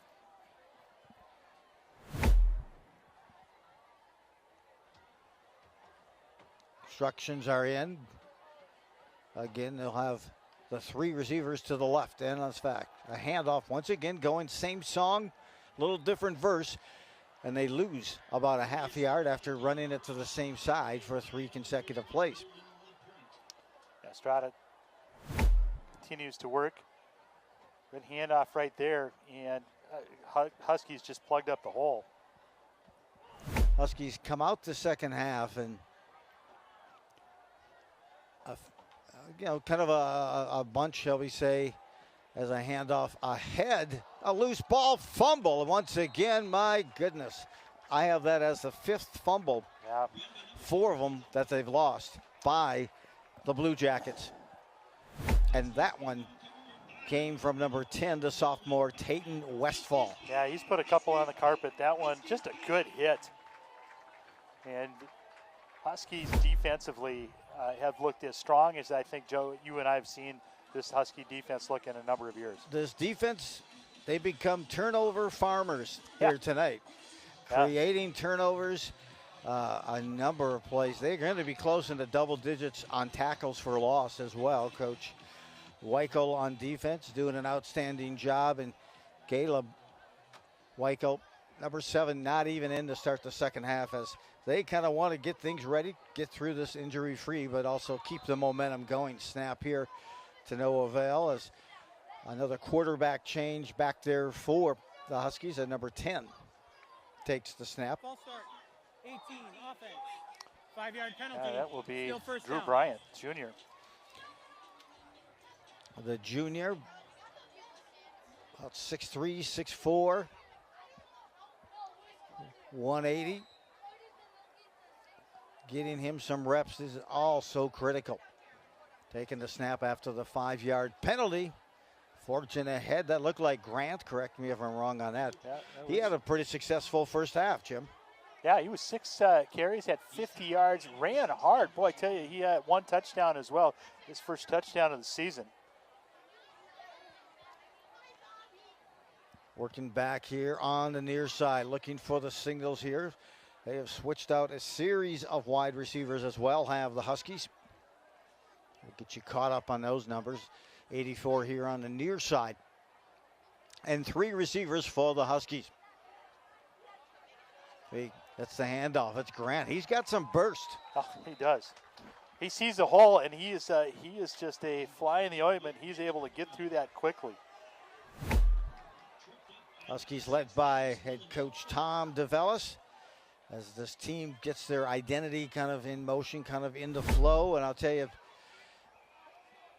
halfway, well, at the end of this first quarter, you could kind of see that identity becoming more and more assured. And a bold start for the Huskies. They look to move to 2-1. Snap handled now after a bobble, moving ahead, and the big fella also moves it all the way down to after a 7-yard gain. Yeah, nice job by Bryant. Get out there. Just followed a little bobble, like you said, bobble. Offensive line out there working hard in front. Okay, they just continue to make progress. Movement, motion ahead. Near side here is Logan Nistler, Nistler at 84, near side. Snap back again, trying to get around the defense that time. Could not do it. Contained and tossed down on defense that time by number 26 for the defense. Yeah, Jay Zebarth, the senior linebacker, saying I've had enough of this and makes the change. So Andover will turn it over. Loss of possessions there on downs. And back will come the Blue Jackets. Blue Jackets want to get at least one score and a 2-point conversion, see if they can stay away from the running time in the fourth quarter. Just over 8 minutes left here in the third in motion. Left to right on the flank side. Fake the handoff, looking left. Solomson throws it right through the midst that time of number 29 on that opportunity to Henderson. Yeah, those are the ones that make that second down either really makeable or you're battling behind the sticks. And what Westfall had, I mean, he had plenty of time. Solomson looked good. Yeah, or Solomson, yeah. And, rolling left. Hit him, like you said, right in the midst. Goes. 3 receivers to the right, trying to set up a little extended pass run play to the near side here. Picking up is Copeland as he picks up 7 on the play. Copeland has really been the focal point of this offense. We've seen the ball in his hands more than anyone else, with the exception of, Estrada has been part of it. But Copeland, it's kind of a Swiss Army knife. He's been in the backfield. He's been out on either the X or the Y. Oh, look at this. Third and short, we're going to look at a little movement on the pip, little monster formation, powering ahead in the biggest back. Estrada powers his way about a yard past the chains. And a first down for the Blue Jackets, their second first down here of the second half. 7 and change to go here in this third quarter.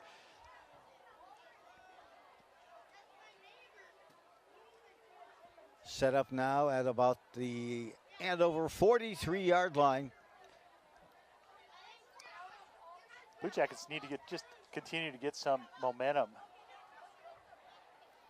A handoff right over the top of the guards that time, and pick up there of about 3 on the play as a Husky player hobbling off the field right now. Looks to be number 38. Yeah, that's Nolan Anderson.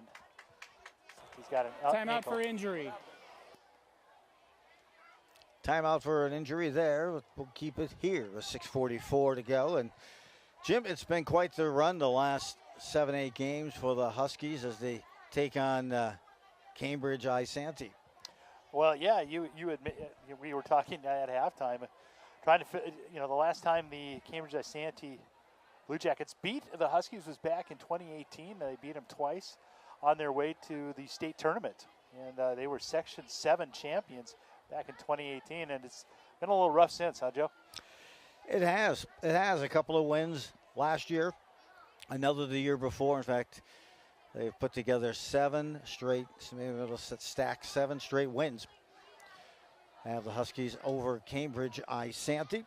And I'll tell you, it's just, you're watching, hey, Coach DeVellis, he took over in 2020, went 6-0. That was his first year as a Husky coach, and a win over the Blue Jackets. And I've always asked him, hey, do you ever, I don't want to jinx you with this game coming up and the win streak. And he said, okay, he goes, I don't really have anything to do with it. It's a testament to the players and all the other coaches. And for us, we always try to have the right mindset against each of our opponents.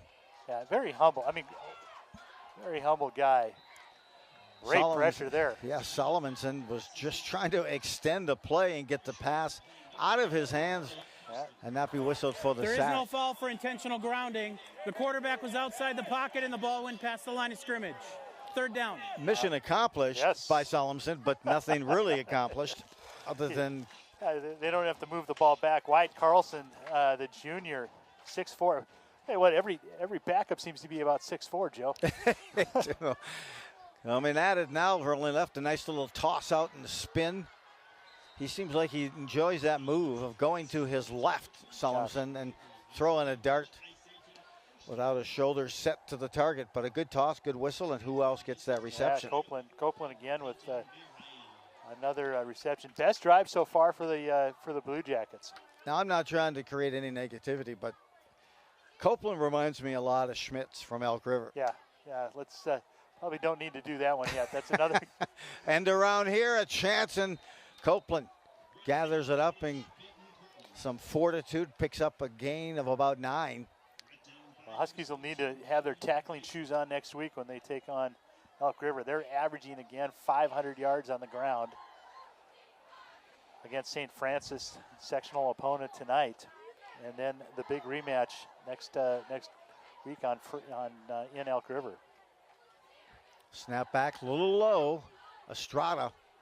Just those little timing pieces. With that snap down low, your quarterback has to look up to see if there's anyone coming, but then focus, and he's got a player coming in motion, and the timing is tossed off. But that, again, good defense as well going out to the Huskies, leading 3rd and 2. Good penetration, and Huskies want to stop this one. Again, this big package right now. Storming ahead, and they get the first down and a yard extra. All the way down now to the 16-yard line. Will be south of 5 by the time they take this next snap. Cambridge, as they're on the move, and cancel that. There is a player down. Timeout for injury. That will stop the clock. 43-0. The Huskies, and we saw a new quarterback taking the snaps for the Huskies, even though he's had 6 previous carries this year. Joseph Mapson has really shown some moxie today, stepping in, really, and some great fans also here tonight. Great show. But the fact that he can throw that ball on a line, spin it from one the near hash mark to the corner to the side, throw some strikes. It's been enjoyable to watch. It really has. He was fun to watch, and the Huskies quarterback lineage is pretty deep. As Chase Pemberton last year, Hudson Maynard helped out, and Connor DeVellis. It's all the way back to Connor Wilkie. So taking a look at the fans, and Joe, you and I have commented on this a couple of times. Some of the game day experience here at Husky Stadium is really second to none in Minnesota. You and I both been to a lot of high school games. It is packed. It is packed about 30 minutes ahead of the kickoff, and it is a great experience. Food trucks, the selections at the concession stand, outstanding. Get here and have some fun. It's you can't join us on QCTV, but it's been excellent. You got it. In fact, Tyler Eppenberger was the injured Husky, rolling left, throwing me back to the right. A chance, tipped, and a turnover again. Oh, the Huskies get their first interception of the season. And there was a case with Solomonson, again, rolling left. He threw back to the right instead of throwing to that left. It was tipped, a nice defensive play, and they're ready to bring in the first interception of the year for Andover. Yeah, it was Bauman that got the tip, and Braden Peterson, the junior, gets the interception. Braden Peterson's a good athlete. I've coached him before. Solid athlete, yeah. Getting that tip, and you finally get to use that tip drill you go through in practices. And Nolan Bauman, here's the thing, he didn't think he was going to get the interception, but he stuck his mindset into it enough to disrupt a sure completion and a good play. And you stuff that away as a coach and say, okay, that's the athleticism that player brings, and a nice pick for Andover as they diffuse a golden scoring opportunity here for the Blue Jackets. 4.5 to play, and taken down hard in the backfield there was the Huskies quarterback, Drew Bryant. Hi, Drew Bryant. He's a big fella, 6'5", 215. And the Huskies now have a second at about 15. He's going to roll right, look to throw that way. Flings it out. Incomplete on the pass attempt. So brand new offensive line as well. We have got Jamison Welly and Cale Bobby, along with center Matthew Girth. Tyler Eppenberger was in there earlier. I don't know who took over for him. And then out on the right tackler is Tyler Kosick, the sophomore. Handoff inside. Good drive, good opportunity. Pounding and grounding their way again. Another big pickup. That time to carry comes the way of Colin Gravink. Of course, that name familiar for hockey fans across Andover. Gravink's solid running back. But I tell you, I saw him a couple of days ago. He's definitely is growing up. Of course, his brother scored the game-winning goal for the Huskies in their state championship of state hockey championship versus Maple Grove in what many call the best state championship game ever. And that's his older brother who scored that goal. So Graven trying Andover. to create his own Their brand. first of the half. Timeout called by Andover on this punt attempt with 3 minutes, 20 seconds to go here in the third. I think they only had 10 men out there. I only see 6 on the offense on the line. You got to like what you're seeing, the play defensively, especially when it, second team players, not all of them, but some, maybe even some third. Boy, you get in there and you get to make a play like that as Cambridge is coming down. They're trying to get some flow. They want to break that goose egg as much as anyone. Yep. And you get a tip play and an interception in the end zone.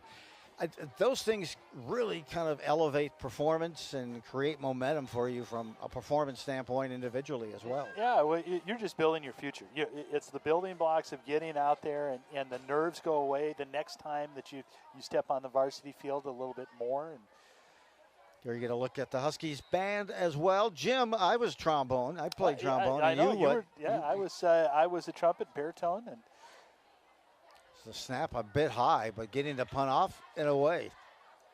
And getting a friendly hop all the way to about the 38-yard line as Brandel that time on that punt. Jack Brandel came in averaging 31 yards. Actually, that was Alex Eldorado. Oh, it was? Yes. Thank you for clarifying. Eldorado, wide receiver. As the Huskies right now looking to, as we mentioned earlier, stack some wins. The St. Thomas Academy game, first game of the year, a challenge really for both of those teams. St. Thomas Academy had lost Savian Hart. He had 2,600 yards rushing, 39 touchdowns, quarterbacks, defense, everything. Huskies were also reconstructing, but the Huskies took the loss in that opener. But they had to really overcome some key elements in that win versus Mankato West, a very physical team. And I think that comes back to kind of help set that tempo for the rest of the way. Yeah, it does. And, this schedule, Coach DeVellis talked about it earlier, the schedule is extremely tough. First 2 coming out, you're talking about top 10 teams, top 10 programs. And then you've got to go to Elk River next week. So 3 out of 3 top 10 in the first 4 games. And pass out to the flat, pounding, trying to work it. Body starting to fly in here as we'll have 3rd and 5 for the Blue Jackets. The other team in Section 7 is Sauk Rapids Rice. That will be the second to the last game, and it'll be at Sauk Rapids. For the Huskies. That's another really powerful and strong team who's in the top 10. Fakes the handoff, keeping it along that left side and trying to hold on to the ball as he's had at least 2 fumbles is Tayton Westfall. 5 fumbles already tonight is what the defense has created.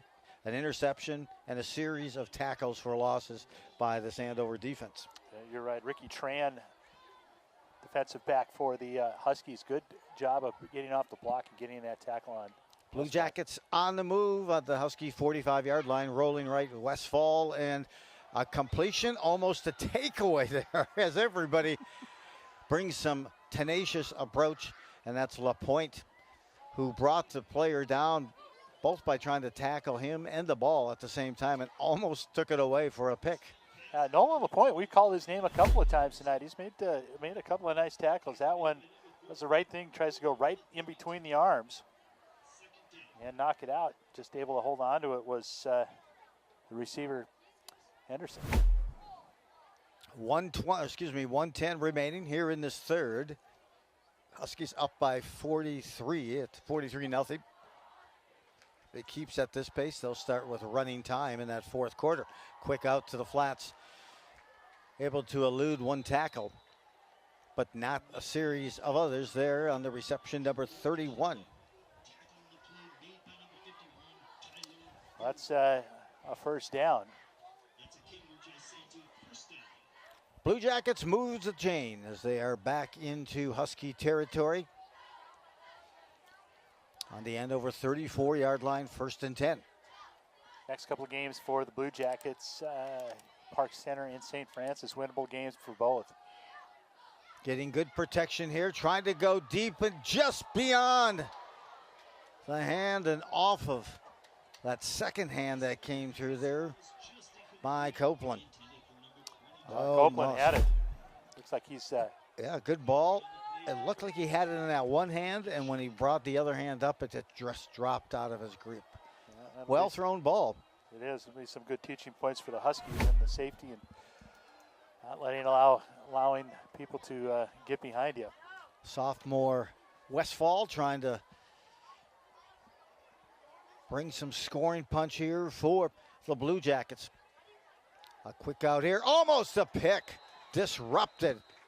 And an attempt once again on that quick out to Copeland. Logan Kell out there read that perfectly. He was in the back pocket of the receiver before the ball got there. I thought he was going pick six for a minute. Yeah, I'm sure that's when he sees that on TV or on film, he's going to see it. You can see right here, he's already right there. But Copeland did a good job of coming back to the ball. You're right. Otherwise, it was a pick six, but good coverage. Good job. I mean, it's fun to watch the level of intensity and talent and tenacity by the defense here, getting looks at 3 deep here today. This one's thrown deep, a chance for the touchdown, and in for the touchdown. Pass completion, taking it to the house. And that's 31. And there'll be a 15-yard penalty for celebration. Yep.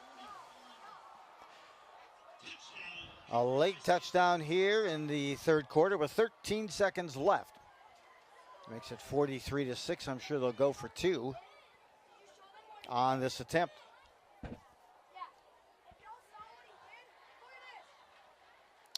Well, I think there was something said probably to... Yes. And that would probably move them back for this. For the kickoff, yep. Yep. After the play was over, unsportsmanlike conduct on the offense, number 31. That penalty will be enforced on the kickoff. Well, there we go. A good pass. We've seen some back-to-back tosses. First one was incomplete right at the goal line. As Copeland couldn't hold on to it, they came right back the other side on a good touch pass and dropped that one right in the shirt pocket. Yeah, just a fly route on the outside. They'll go with the extra point. Snap, spot, kick is up, and that kick is no good. Missed it. Far side. 43-6, Jim, here with 13 seconds left and getting some tosses and some spins here on the sideline. Looks like we're going to see Jackson Kirshner, the sophomore, come in next. I tell you, there's just nothing like, I don't care what this game time experience.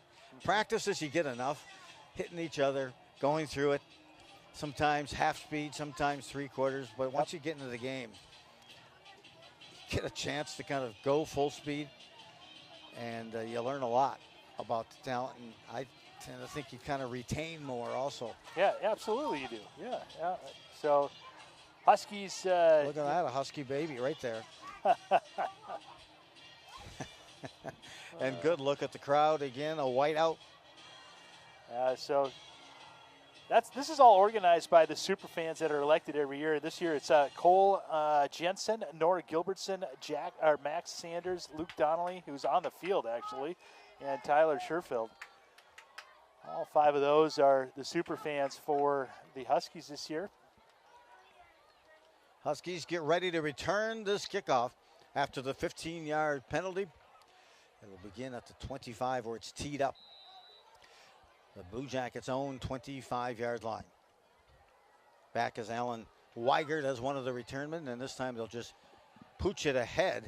A good job of picking it up, turning, and getting it near the 50-yard line. On the return is Nisler. Logan Nisler, you'll see him. He varsity pitcher last year for the Huskies. He'll be one of their top pitchers again this year. And they'll see if Kirchner will get a chance to get out there here with 6 seconds left in this third quarter and spin the ball a bit, or if they, that's what it looks like. It appears that Drew Bryant is on the sideline.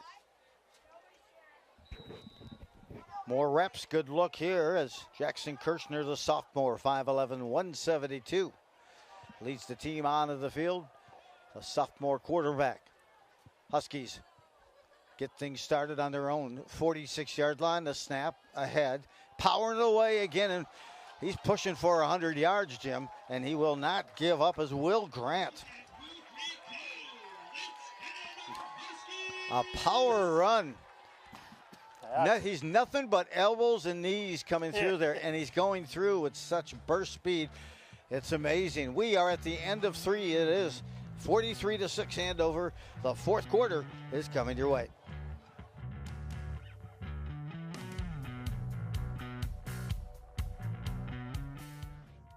Eight, 7, 6, 5, 4, 3, 2, 1.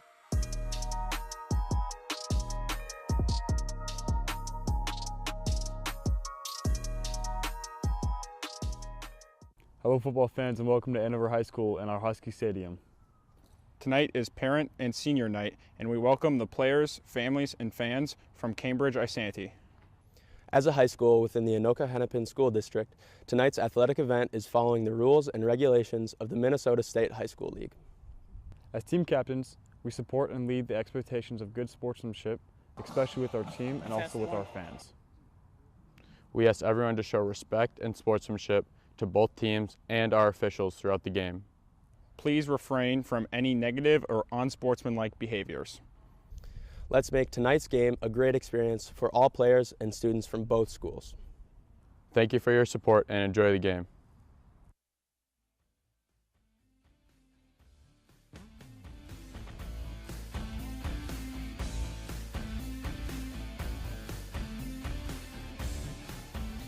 Joe Rulin along with Jim Childs as the Huskies about ready to start their fourth quarter, but let's take a look at this third quarter.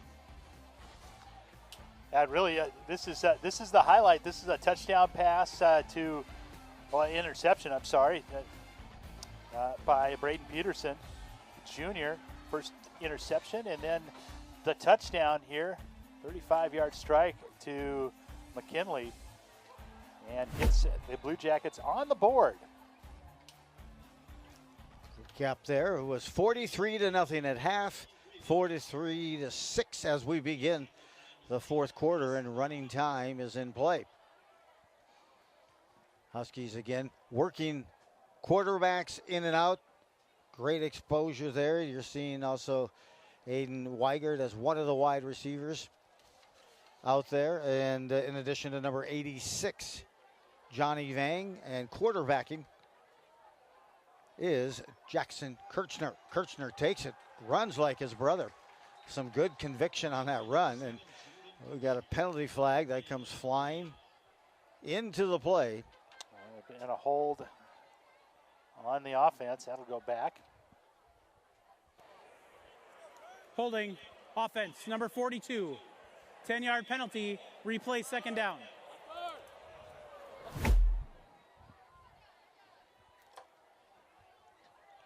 Yeah, There you see the play here, and spot him down.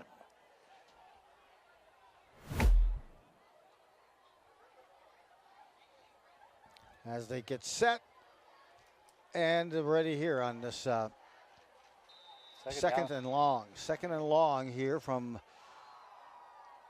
the Cambridge 47-yard line. Huskies looking at a 2nd and 22. Just under 11 to play. As I mentioned, the Huskies getting set. They would move to 2-1. Pass back. Kirchner slings it out the far side. Split into the fence. Good run. Good pass. Good catch.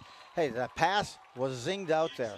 It gives that running back or the wide receiver time to react, but it's right on store, right to the front of him, and a nice play, a nice yak that time after the catch. Aiden Wigard over on that side hauls that in, and like I said, good athlete. This Wigard showed it on that one. Turns a 2nd and 22 into a 3rd and somewhat manageable 9. Snap back, Kirchner. He'll hand it off, and boy, bounced right back. It looked like he bounced right off his own offensive lineman. Unable to make that progress was Will Grant, and that is going to leave 4th. Huskies, I'm certain, will be going for this. Just under 10 to play. First time today we've seen Grant stopped. Yeah, and that, I think that's Merrick. Ryan Merrick, or Riley Merrick. Number 26. 26. These numbers get a little tough up here to see. You are correct. That was 26. So 4th and 10. A throw here and almost an interception. As just as Kirchner was releasing the throw, he was getting hit and turned over on downs as it goes back to Cambridge. As the Huskies doing that right thing and making sure, hey, you're up 43-0 at half. Let's not get anyone injured. Yeah, absolutely. And yeah, especially with who you look on the schedule next. I mean, and there's little to be gained by keeping them in.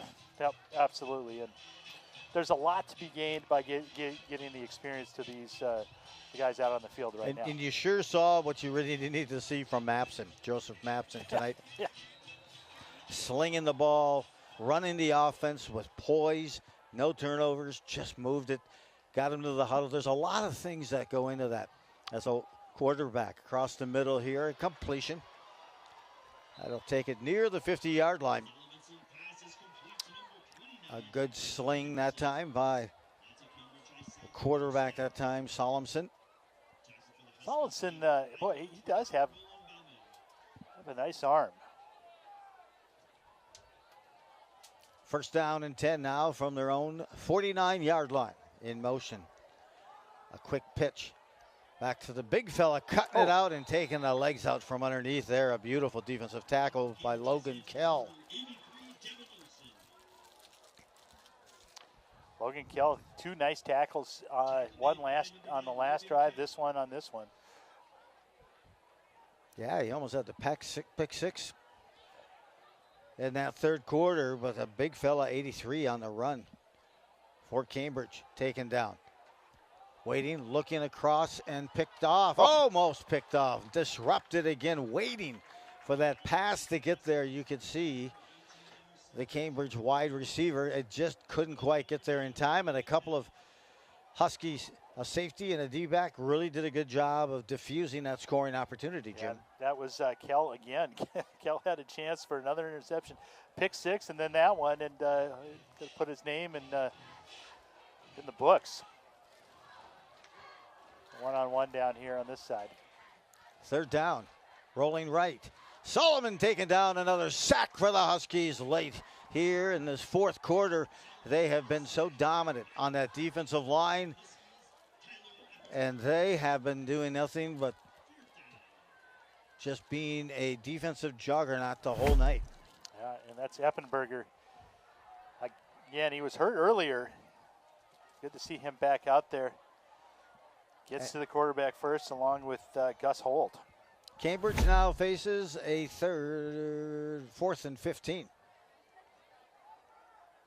Back deep for the Huskies, Aiden Wigard. Looks like Drewby is back out there to punt.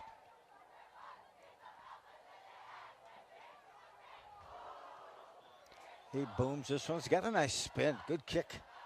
Off the hands. This one needs to get into the end zone. Will they call it did he touch it or not? But right now they're going to say it's Husky possession at about the 1-yard line. Boy, that was an adventure. Well, they've got him stuck, at like the 1-inch line. Punt comes back. Wiggert asks for a fair catch, singles for the fair catch, and someone loses a little bit. Fortunately for him, he doesn't touch it and rolls. That is fortunate. And a great job by the Blue Jackets, and they're like at the 3-inch line. That was Caleb Arndt hustling down to make the play.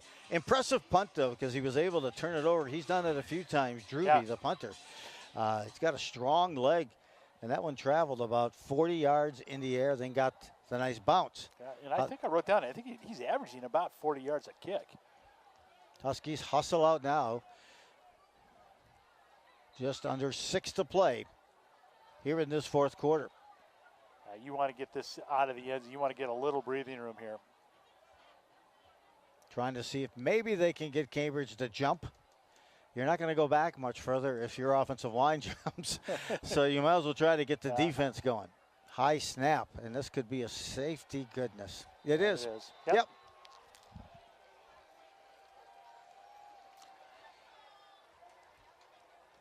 So nowhere to go with that punt by Drewby that ended up on about the half-yard line.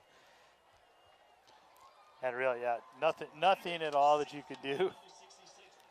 I don't even have a 42 on my roster, did you? I do not. Yep.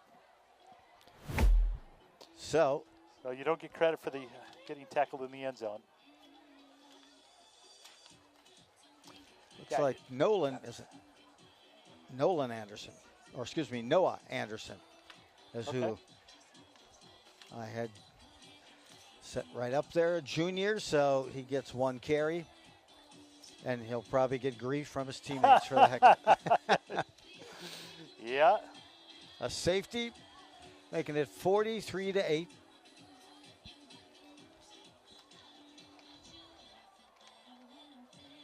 So Eldorado will come out and punt. Actually, he's actually going to put it down. They'll kick it off. 5.5 to play, so Huskies will kick off.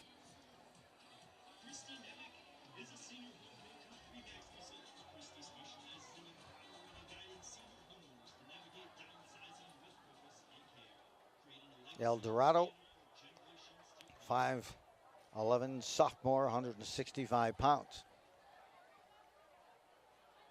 Approaches the kick at their 20-yard line for Andover on this kickoff. Got a nice boot, good leg, down to the 25. Picked up there by Cambridge. They'll try to cut it to the outside, down the line, and hog-tied and tackled there.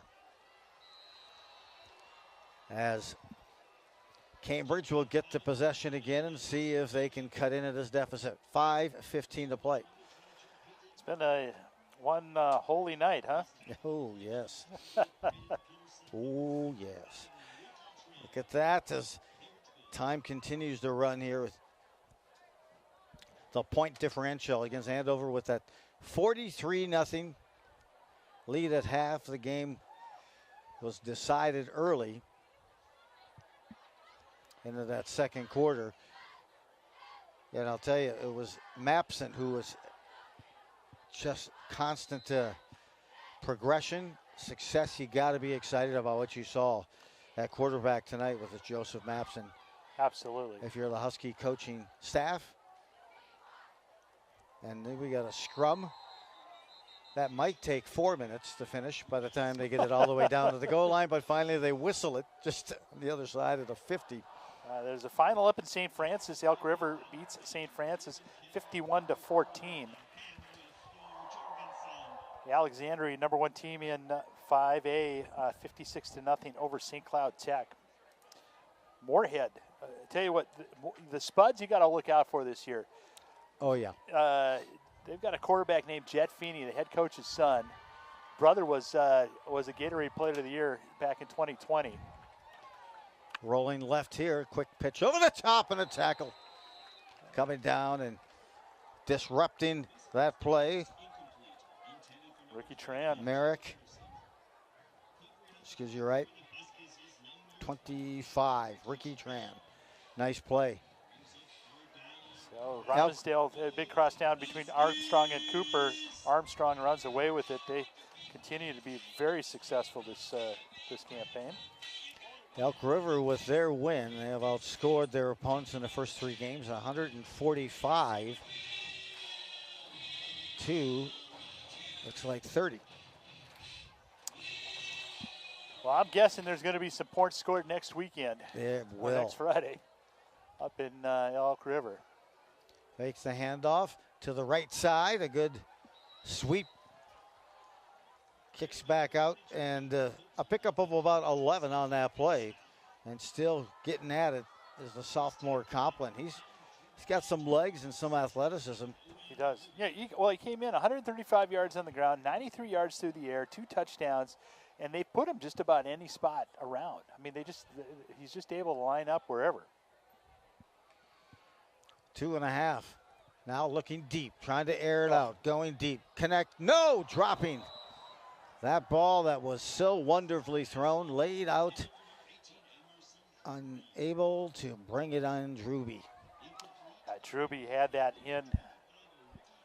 It's been the Blue Jackets wide receivers have been able to get behind the Husky defense now a number of times.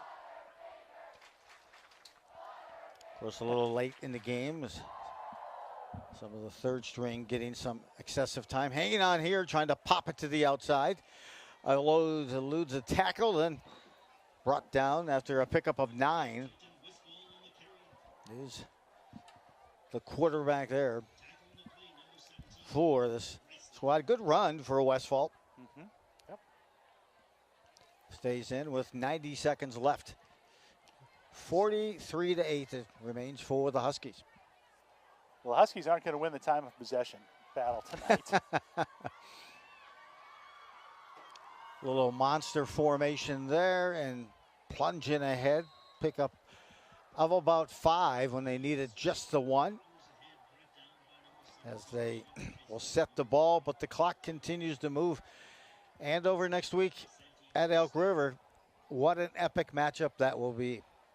It is every year. Yeah, every year. Yep. It's it doesn't matter who's up, who's down. I know last year the Huskies took 2. The year before the Elks took 2, and then end up winning the championship. This usually decides who, one of the best teams in state is going to be. Taking the snap, now looking, trying to scramble away. That's Westfall now moving back to the right, trying to pick up a couple of blindside blocks, and that will be called. Yeah, he moves ahead, picks up about 7, but there's going to be a blindside block whistle there on Cambridge. Yeah, you've got to make sure that you can see the front of the numbers. It'll be on tape, with getting 2 blocked, but that'll be a it was like a foul. 2-for-1 personal foul. Yep. On that blindside block, and that may be personal foul, illegal blindside block, offense number 78, 15-yard penalty from the previous spot, replay first down. As you hear the call from the head official, and I was going to say that will probably be the final game of the play if they start the clocks back up here with just 25 ticks. Ouch. Yep. And there was more laundry on the field than my daughter has in her room. 45-yard line is where the ball is marked, and we talked about that matchup. It's always historical, epic matchups between Andover and Elk River. And next week will not be any different. High pass, deflecting it, bringing it down, tackled at about the 35, and what will be the final play of the game. Andover, Jim takes home a convincing 43-8 win in a matchup that was really done early in that second quarter. Yeah, it was. The Huskies came out with a vision of getting after and running the ball. They were able to win on the ground, and you had mentioned the offensive line. The offensive line did an outstanding job. They just were able to wrap it up. Over 374 yards in the first half, or actually 323 total offense in the first half for the Huskies, limiting the Blue Jackets to only 38, and really convincing win for the Huskies. Take a look here at the schedules coming up. as the Huskies have been to travel to Elk River, then travel to Spring Lake Park on the 27th, host St. Francis on the 4th of October, and on the 111th day of October, we have Sauk Rapids Race, is where Andover will travel there. And so Cambridge, meanwhile, Park Center is who they'll host next week. A good chance for them for a W at St. Francis on the 27th. Sauk Rapids Race on the 4th. And then finally, Elk River, they will play host to on the 11th, and at Monticello on the 16th. It's Cambridge, who now moves to 0-3 on the season, as you can look at the QCTV Soccer coming up. Boys and girls back are at Champlin Park. Andover versus Champlin Park on the 17th. Next day will be Anoka Andover volleyball. And then on the 19th, we'll have Blaine versus Andover in soccer. And then soccer coming up on the 24th. Again, a doubleheader in Anoka. Cam Bagali, player of the game. What an excellent time to score 2 touchdowns right here. A dime thrown and a 46-yard touchdown by the senior All-Stater. Hey, he'd been trying to get that ball more and more. This time, an outstanding effort, but throwing open Bagali on that. Was, of course, a starting quarterback as well, Mapson. Then here's one. He was looking for a light of day. How can I get there? Somebody help me. We got it. We got the block. That's all I need. Give me a gap, and that's it. Oh, Bagali. Picks up his second touchdown of the game. Player of the game, Cam Bagali. And Andover comes out early and just dominates by a score of 43-8 tonight, Jim, over the Blue Jackets. I'm Joe Rulin. For the whole staff, thanks everyone for joining us. It's been a pleasure bringing you Friday Night Lights high school football as the Huskies move to 2-1 and Cambridge drops to 0-3. Thanks to Ryan, everyone in the truck, all the camera work as well. Everyone involved, outstanding production, and the Huskies move to 2-1 with the big win tonight, 43-8. Thanks for joining us, and have yourself a Major League evening at a minor league price.